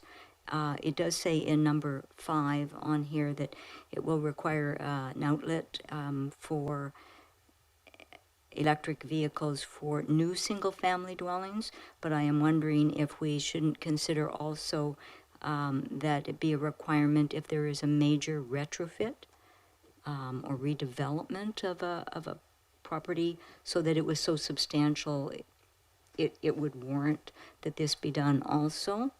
And with the chargers, the presentation spoke about what is the most common chargers that we have, and certainly I don't use very much very high voltage or amperage at mine, but we have at least 2 now on our street where their 80 amp lines run along the fence, which if you're running a major line like that for a panel, you would generally have greater guidance under a building code than fastening the line to a fence. And that I haven't seen in any of anything that was put before us yet. So I'm wondering if we will get more insight into this as it comes back, or if we have to give the directives now. Perhaps just clarification from staff. I'm assuming that the layer level or the 220 volt for level 2 charging would be within the building, not on a fence installation. That would not qualify for the pieces here. It's just the outlet. So we can seek that clarification. Correct. Okay. And was there another part of your question there you wish to have answered? Well, a renovation portion question as well. So yeah, contemplation here is that is that a thing that we can, well, I guess, what would be the process to do that if we so wished? It's just, I guess, the difficulty we would have is trying to define what a major renovation is, and we already have that sort of difficulty when someone's saying, well, we're just doing a renovation project, this is not a new single-family dwelling, and therefore try to then, I guess, wriggle out of doing certain energy upgrades or seismic upgrades because they're doing a renovation. So it would have to be very clearly defined as to what a major renovation is, so that we know what that threshold is for determining whether this requires an EV charging outlet to be installed as well. Thank you for that. Anything else, Councillor Patterson? Okay. I don't see any other hands for questions. Councillor Smart? So through you, Mayor, to staff, so just a follow-up question. Did I overhear correctly that the level 2 charger would have to be on the building and not necessarily, that it couldn't be, say, partly down the driveway on a structure? Just wanted to clarify. Mr. Miller? Through the mayor, as currently written, there's not a location-specific clause in what we've proposed here. That question did come up as to whether, I think it was a part of an internal staff review, is whether we want to specify that. We certainly could. I think in other jurisdictions they don't necessarily, but if that's becoming an issue that you don't want to see, we that could be added. Sure. I don't want to murky. I mean, obviously, people doing something that's not to code is not what we're asking for. We're here for things that are to code is the bottom line of all this. But Mr. Bull, is there anything else you want to add? A very short comment by own experience. I know that professional electricians will tell you that installing a charger pole removed from your house needs an electrical permit. And to do that properly, definitely no lines along a fence line. But so it is covered by electrical code, which is not controlled by the district. So yeah, it sounds like the example is kind of a homemade solution. Sure. Thank you. Councillor Smart? Thank you. No, through you, Mayor, I appreciate the clarification, because I do think there's actually a lot of benefit in allowing it on a driveway so that it could actually charge 2 cars. So I appreciate the flexibility of that. Thanks. Thank you. We have recommendations here. I think I might just take them one by one so we can just deal with any sort of specific pieces and just go through them. Hopefully we can do them reasonably quickly. Councillor Green, you had a question? Are you asking for comments, though? I think it's easiest if we, because I think that if we want no draft amendments, I guess we can just give that direction, but I think we're probably going to give some direction to come back with bylaws. If we wish to just, and I think if I ask for a resolution in each of the 5, then we can have comments on each of the 5 as we go, and that should probably move things along reasonably quickly. Does that make sense? I'll move receipt first. Moved and seconded. All those in favor? Any opposed? None opposed? And I'm going to move a couple of them, but I'm going to leave the heat pump one till last, I think, because I think that's the one where we're going to have the most changes from what I heard around the table. So I'll move the... Well, if you want to move the whole recommendations, I can sever them, and I'll deal with the first one last. And do Then that. I'll move the staff recommendations. Okay. So it's moved. Is there a seconder? Moved and seconded? Okay, so I'm just going to ask that I'm going to call the question on each of these in order, but before I get to that, just want to make sure we have nobody I see still online and nobody in the room, so I'm going to just confirm we have no additional public input on this item. Not seeing any, I'm going to come back to this table then. So the first one up is updating the definition of gross floor area. This is for the thicker wall assembly. Is there any discussion on that? Councillor Watson, go ahead. Yes, sorry, I have a question. Can I still ask a question? Of course, So, and it's a question really to staff, and I understand the concept here. It sounds like you could have a 12-inch difference around the entire perimeter of a house if we agree to this. Is that sort of difference visible if you're looking at a house in the context of its setbacks? Like, would you notice 12 inches from standing by the street?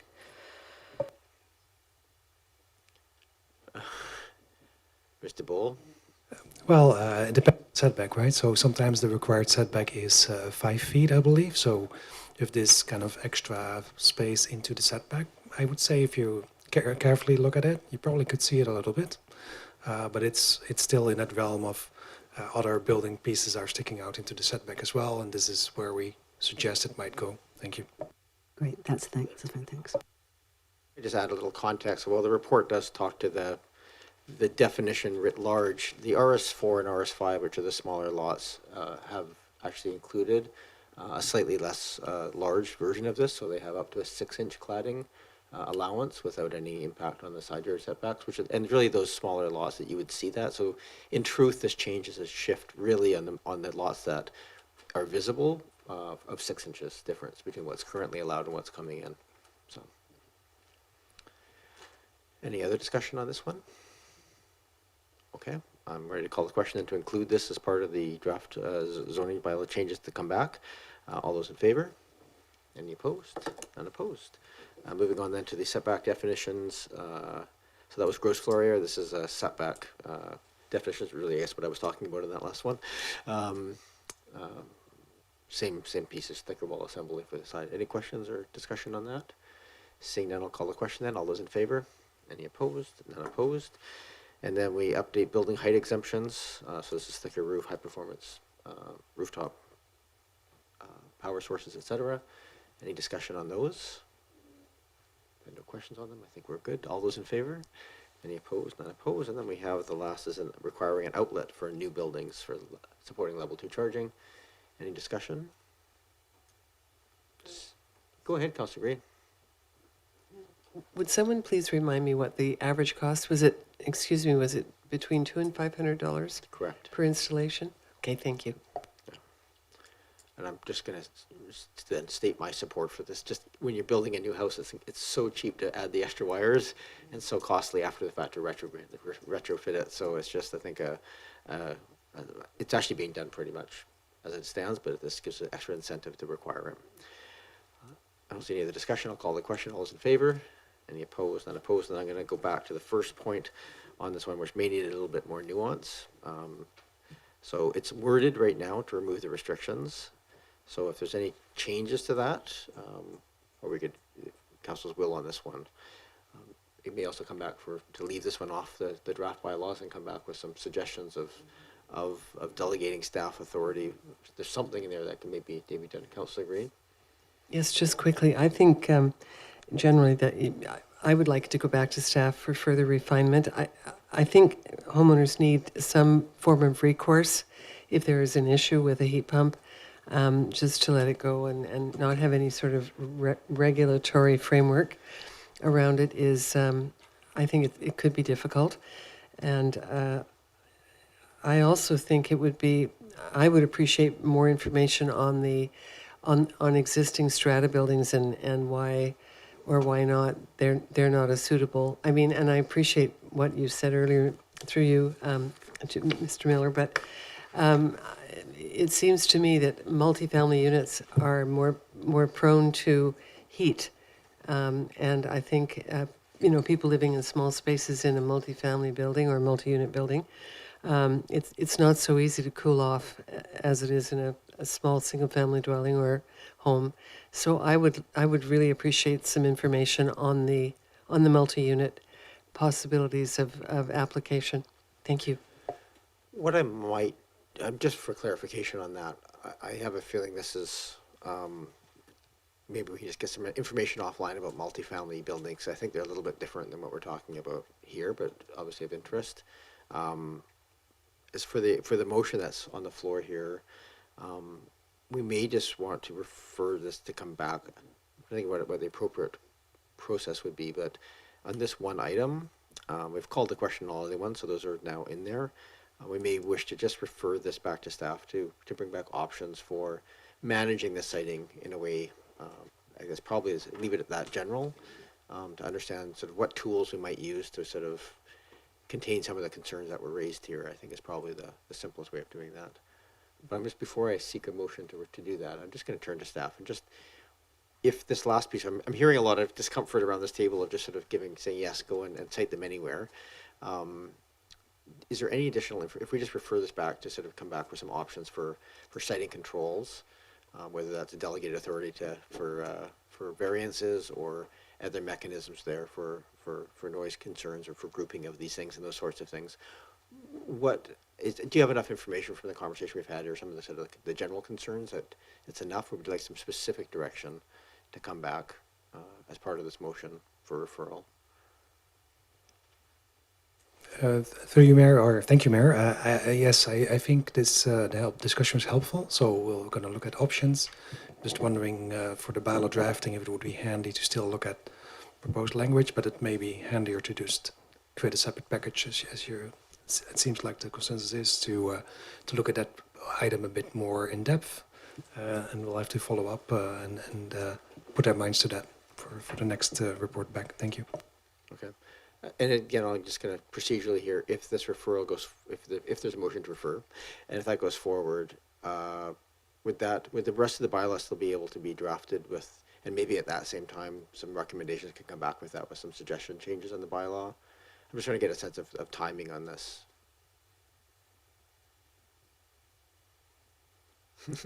Consultation among staff. Ms. Rimmel? I would say if you want like kind of a fulsome response with all of that, it might be tight to get it back when we bring the bylaws, if council gives reading.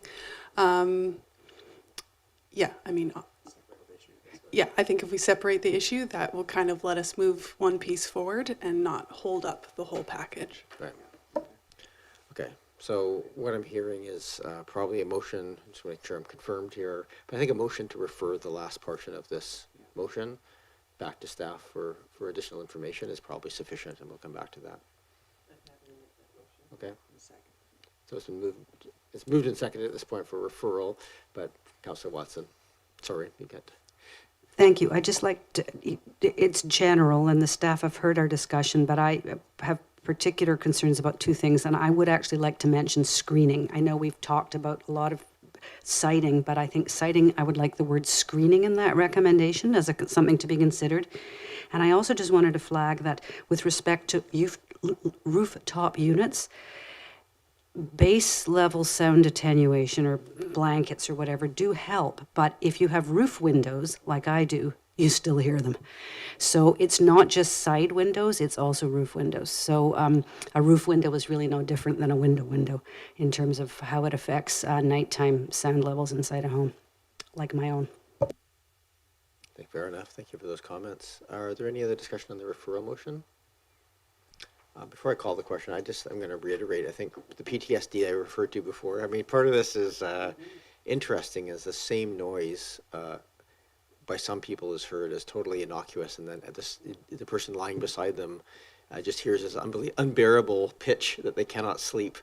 And so sometimes it's not about decibels, sometimes it's about the quality of the noise, the type of the noise, and I think so there's a bit of extra sort of thought here in terms of like, what is the actual impact going to be on neighbors who, as much as most people will do the right thing, they don't always, and so having some tools there to allow it to be done is, I think, a thoughtful process. So thank you for that conversation. The motion right now to refer is live, so I'm going to call the question for that. All those in favor? Any opposed? None opposed? So the way I'm reading this, we've had the motion to direct staff to draft amendments. That's covered the bottom four. The first one, first bullet point has been referred back, but everything else is moving forward at this point. Is that the understanding of staff as well? Great. Thank you very much. Anything else before I move on to the next item? Okay, 9.6, municipal consent. After auditing all that time on $250 plugs, we'll deal with a $50 million ask.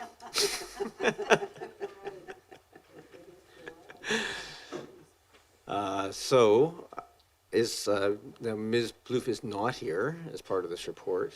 Is there anybody from staff who's here to present this the CRD regional plan piece? Okay, I will give the report is here for council. The council's read it. I will say this has had a lot of discussion at the CRD table, and a fair bit of debate as to the wisdom or merits of this. Bottom line is that the board has agreed to move it forward because it's a regional service. This really is directed at the linear park, so the Galloping Goose and Lochside Trail pathways for widening, lighting improvements, and particularly some of the trestle work to support that as well. As you can see, a very large bill at the end of the day, but bottom line at the CRD table discussion was these are getting heavier and heavier and heavier use that are not being able to accommodate, especially the mix of traffic speeds and types that are on these trails. And they're getting used much earlier in the morning and much later at night, and there's all these aspects from a safety perspective are deemed to be important, to the point where that the board has approved this subject to approval by the member municipalities. You see the financial impact of those. It is a borrowing model, so because they don't have capital reserves for it. I'm not sure if I can provide much more detail than that off my memory, but that was essentially the conversation that happened at the CRD table. And if I need to, I'll try and dig up the actual original CRD report on my laptop here. Are there any questions? Like all these things, it goes around to every council, so it requires, I can't remember the percentage, but I think it just might be a simple majority, it might be 2/3, I can't remember. It's in the report. 2/3. Move receipt. So we'll move receipt, thank you. Moved and seconded, all those in favor? Any opposed? None opposed? Do we have to have public input?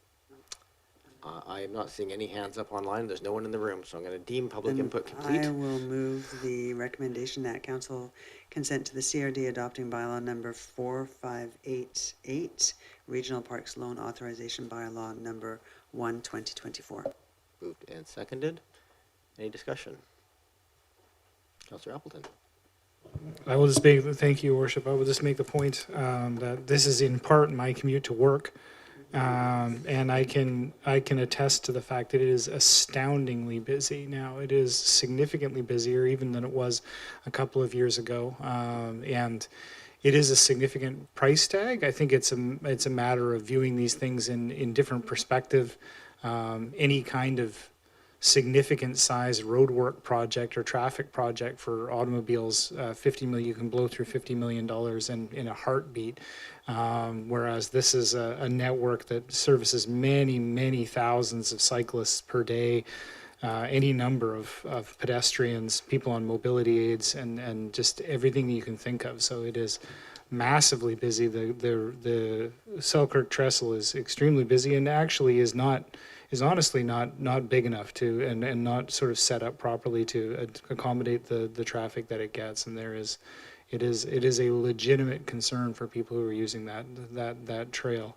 It is, in a real way, in my view, a victim of its own success. It attracts people. People go to it as their main arterial for commuting on, and it is extremely busy. So it is not a substantial amount of money, but it is going to have a substantive effect on improving people's experience in that stretch. Very good. Thank you. When you said you used it every day, I thought you might be recusing yourself or something. Any other discussion on this before I call the question? Seeing any, all those in favor? Any opposed? None opposed. That carries. We move now to any new business. Okay, moving on to notices of motions. We have motion 1 for Council Youth Representative, Councillor Braithwaite. This is your motion. Yes, thank you, Mayor. The motion is before you. I might look to change it a little bit in regards to and further that staff bring in terms of reference back to a future regular meeting of council for approval. I was thinking that perhaps it might be better to ask staff to bring back options to establish a youth representative at a future regular meeting of council for discussion. That might make a little bit more sense rather than jumping right into to do terms of reference. But I look to my colleagues to have a discussion around that. And I guess I have to put the motion on the table first, right? Yeah, I think as long as it's within the bounds of what your original intent was, we can accept the motion as you wish to make it. Okay, so I'll put forward the motion as written. As written, okay. Second. Moved and seconded. And I'll just say that this came about from being at AVICC and seeing some youth representation from other communities. And I thought, and other colleagues thought, that it might be good to try and establish something like that within Oak Bay. And so the hope is that we can get some information from other communities perhaps that do this, and that would help us kind of get onto the road of having youth representation for our council as well. That's good, thank you. Are there any questions? I'm just going to ask, thank you for that, Councillor Braithwaite. My read of it, and that I appreciate the suggestion. I would prefer that we replace when it says terms of reference back on that to bring options for youth representations back. And I'd say that, I'll make that suggestion that someone might make. I'm not going to make the motion because I don't usually. I just think that there's a value. I'm going to motivate at something that's not on the table. Because I just know there are things like youth councils, youth representatives, youth advisory bodies. There's different models, and I'm not sure which is the best for us. So I kind of think it might be worthwhile for us to have some consideration. So I would be in total agreement with that. So if I could, can I change the "and further" part of that motion?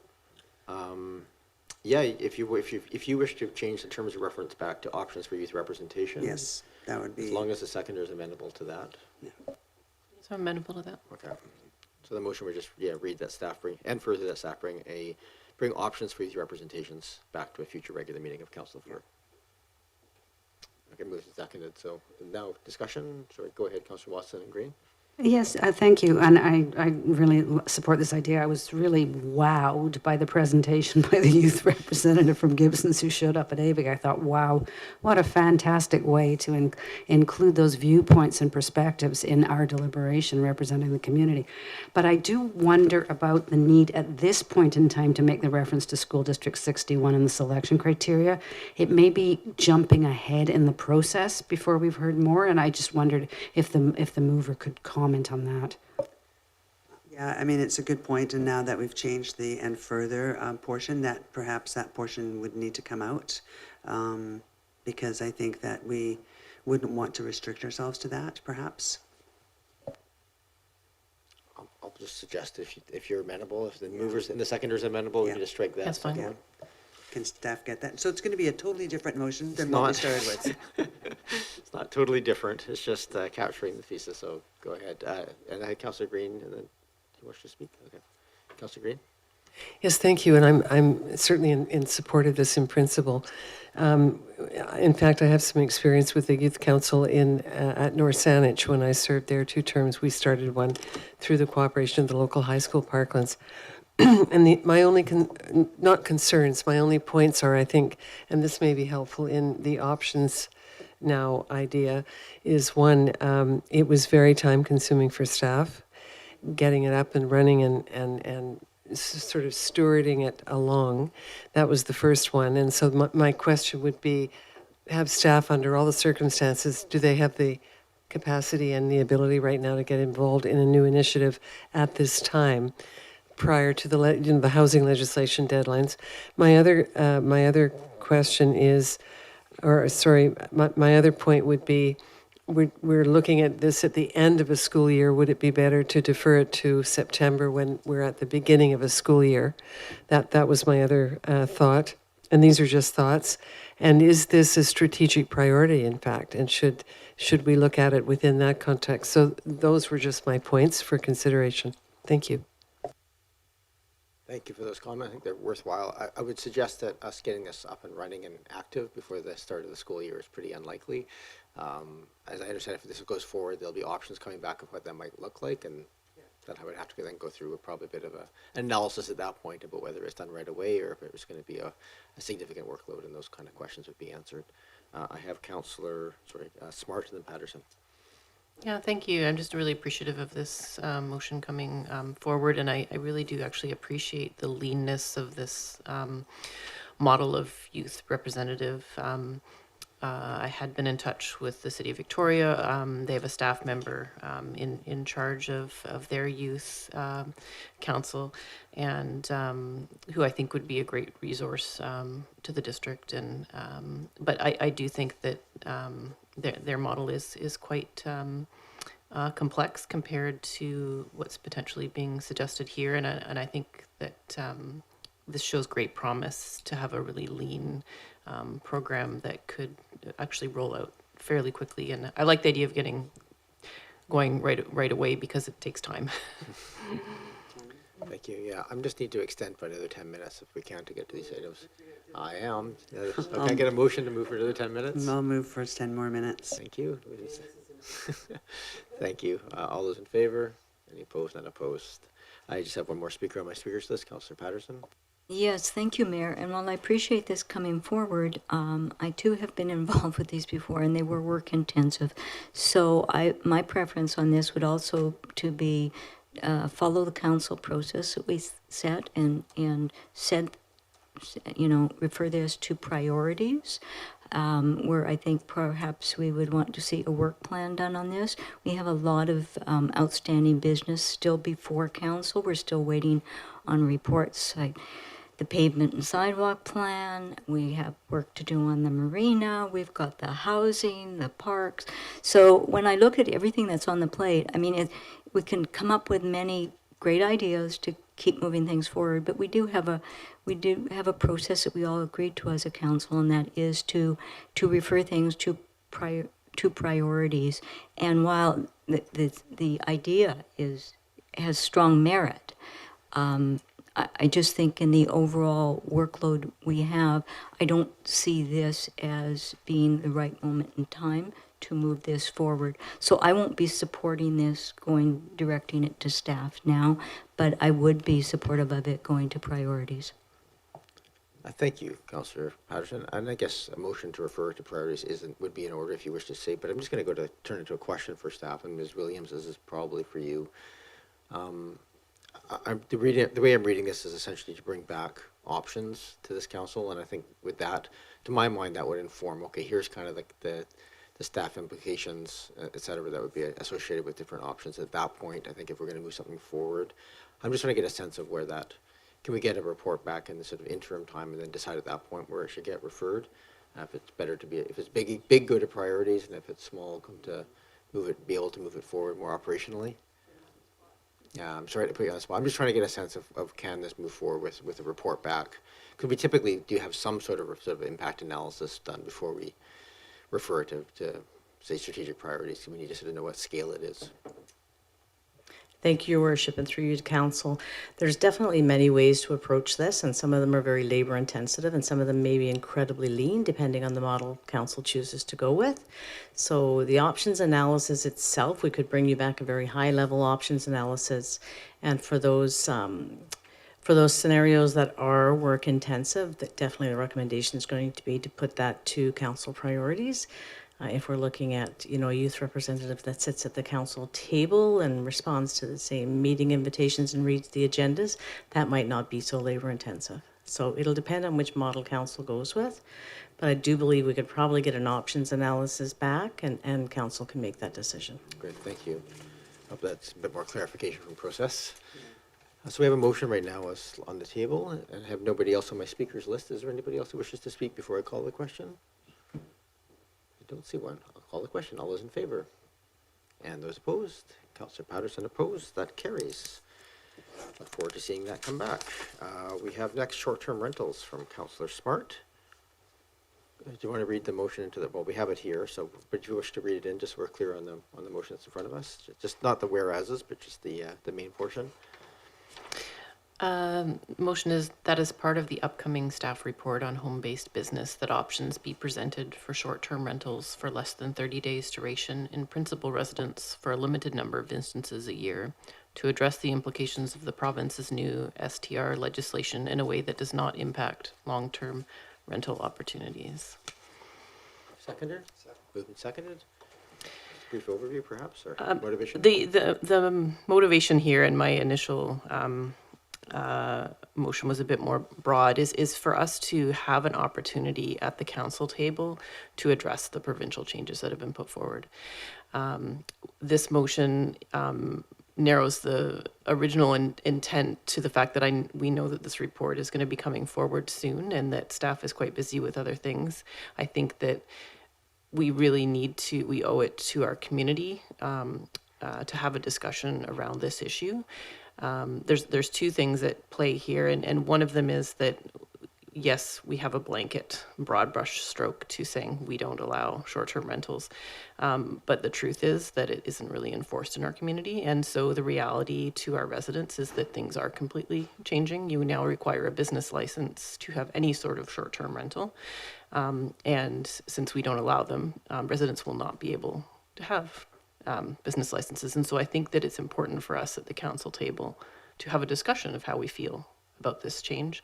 And I also hope that we can have a bit of a discussion about whether or not we want to proactively be involved in the assisting the province with, as they discussed in some of the recent talks at AVIC, with assisting them with reporting businesses that don't have business licenses. I think we need to make that a decision at the council table around that together.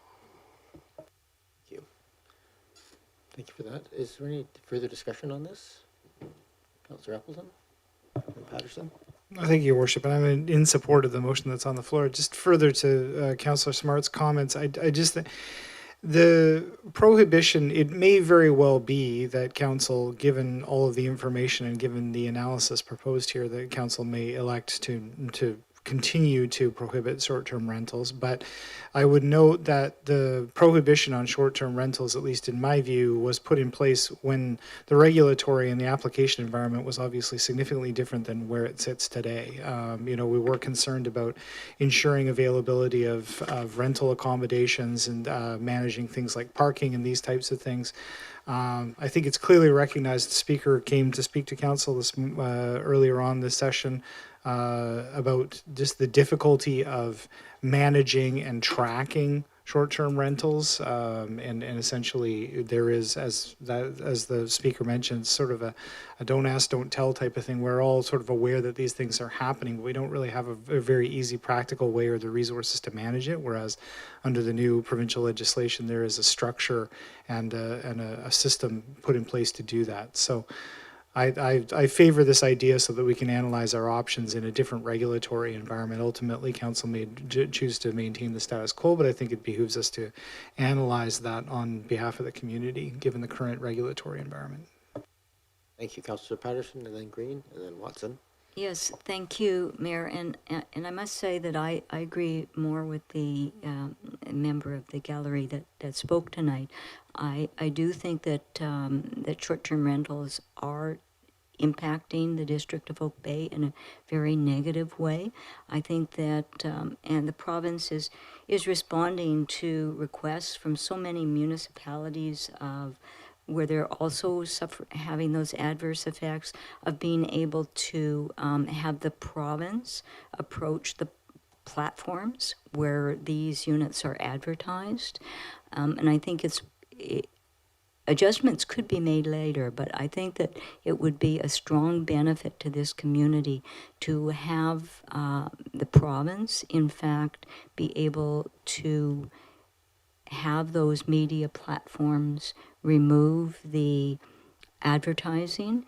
It would be very difficult for us as a small district to have a way of, in fact, enforcing low frequency use of short-term rentals, because we would have to define all of that, and then we would have to have a legal way of enforcing it. So right now I'm in agreement with the province on their mandate of trying to eliminate short-term rentals, and so that we can in fact provide long-term housing for people who live here.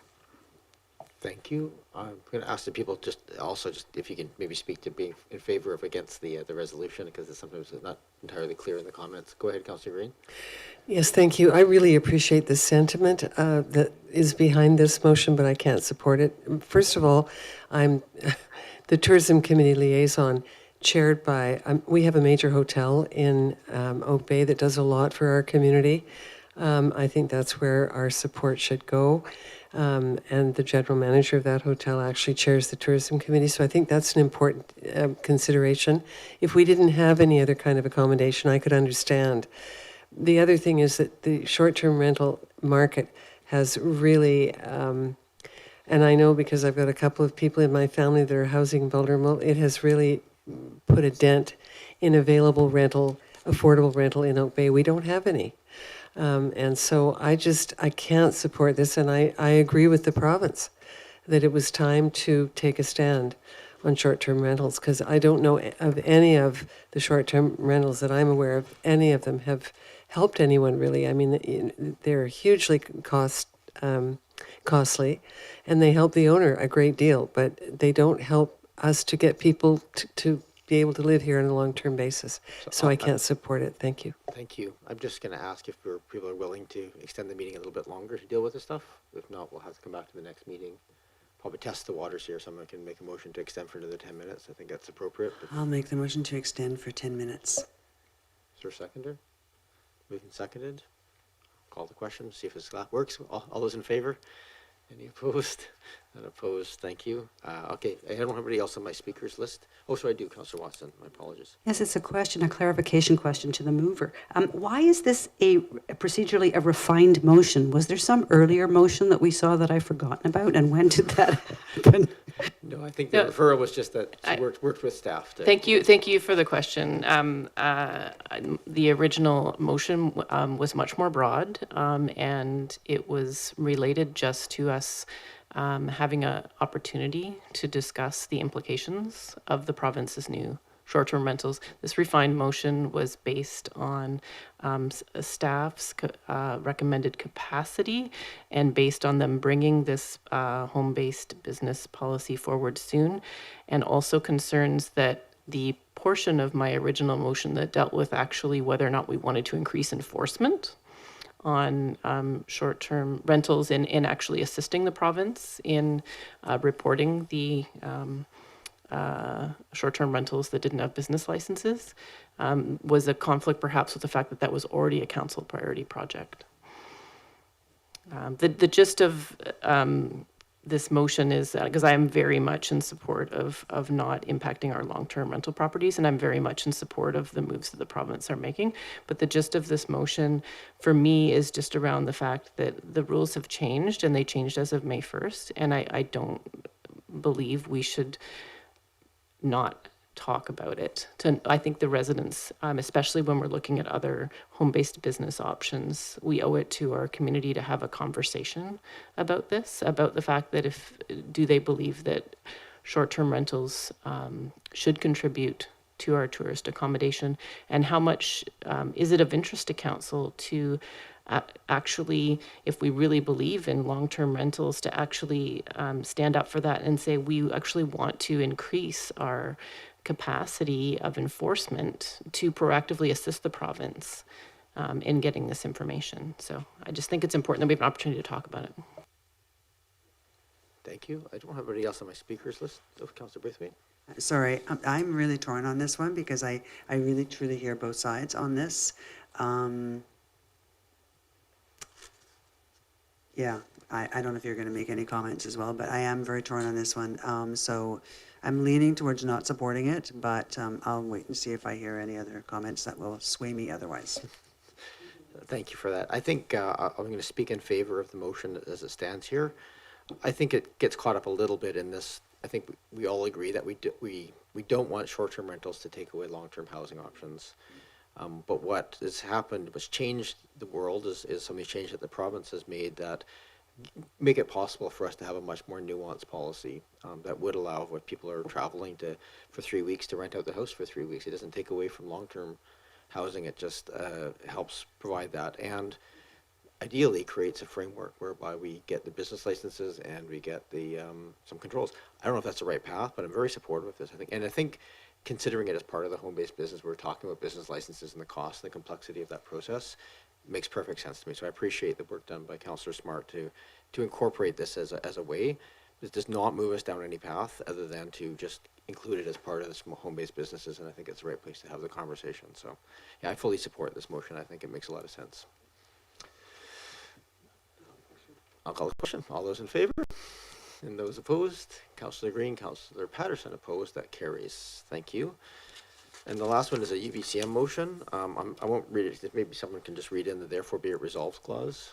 Therefore, be it resolved that the provincial government modify Section 29 of the Childcare Licensing Regulation to allow certified childcare staff to include those below the age of 19, particularly for after-school care or of school care children. School-age children, sorry. Is there a seconder? Moved and seconded. This is mine. I'll just motivate. We've heard obviously the problems at the rec center, and then speaking with staff, it's apparent that staffing is so difficult. And one of the great limitations is we have this pool of resources in high school children who babysit, who are very responsible, and can't work because one of the strange clauses is they have to have, I think, 20 hours of experience plus be 19 years of age. And it's just one of those sort of interesting throwaway regulations that would be fairly easy to change, and the only way to ask the province directly is through UBCM. So that's the motivation here, is just to hopefully this will allow us and other care places that have access to high school kids to be able to hire them, not for the primary supervision, but for all the secondary bodies required to keep the ratios intact. I don't think it needs much more clarity than that, I don't think, but if there's questions, I'm happy to answer. Yeah, go ahead, Councillor Patterson. Yes, thank you, Mayor. And I am supportive of this with the further information. This is a resolution for UBCM. So it's not us approaching the province. So if this passes, yes. it'll go into the resolution book at UBCM, and depending on where it fits, it'll either be spoken to or be considered as part of a block. I did check. There's no existing equivalent ask. There's lots of asks to encourage and improve childcare, but this specific ask has never been made of UBCM before, so it probably won't be one of the bound resolutions. Any other discussion? If not, I'll call the question. All those in favor? Any opposed? None opposed. That carries. Motion to adjourn. Moved, seconded. All those in favor? Any opposed? None opposed. Thank you. Thank you for a little bit of a longer night, but it's nice to get these all out of the way.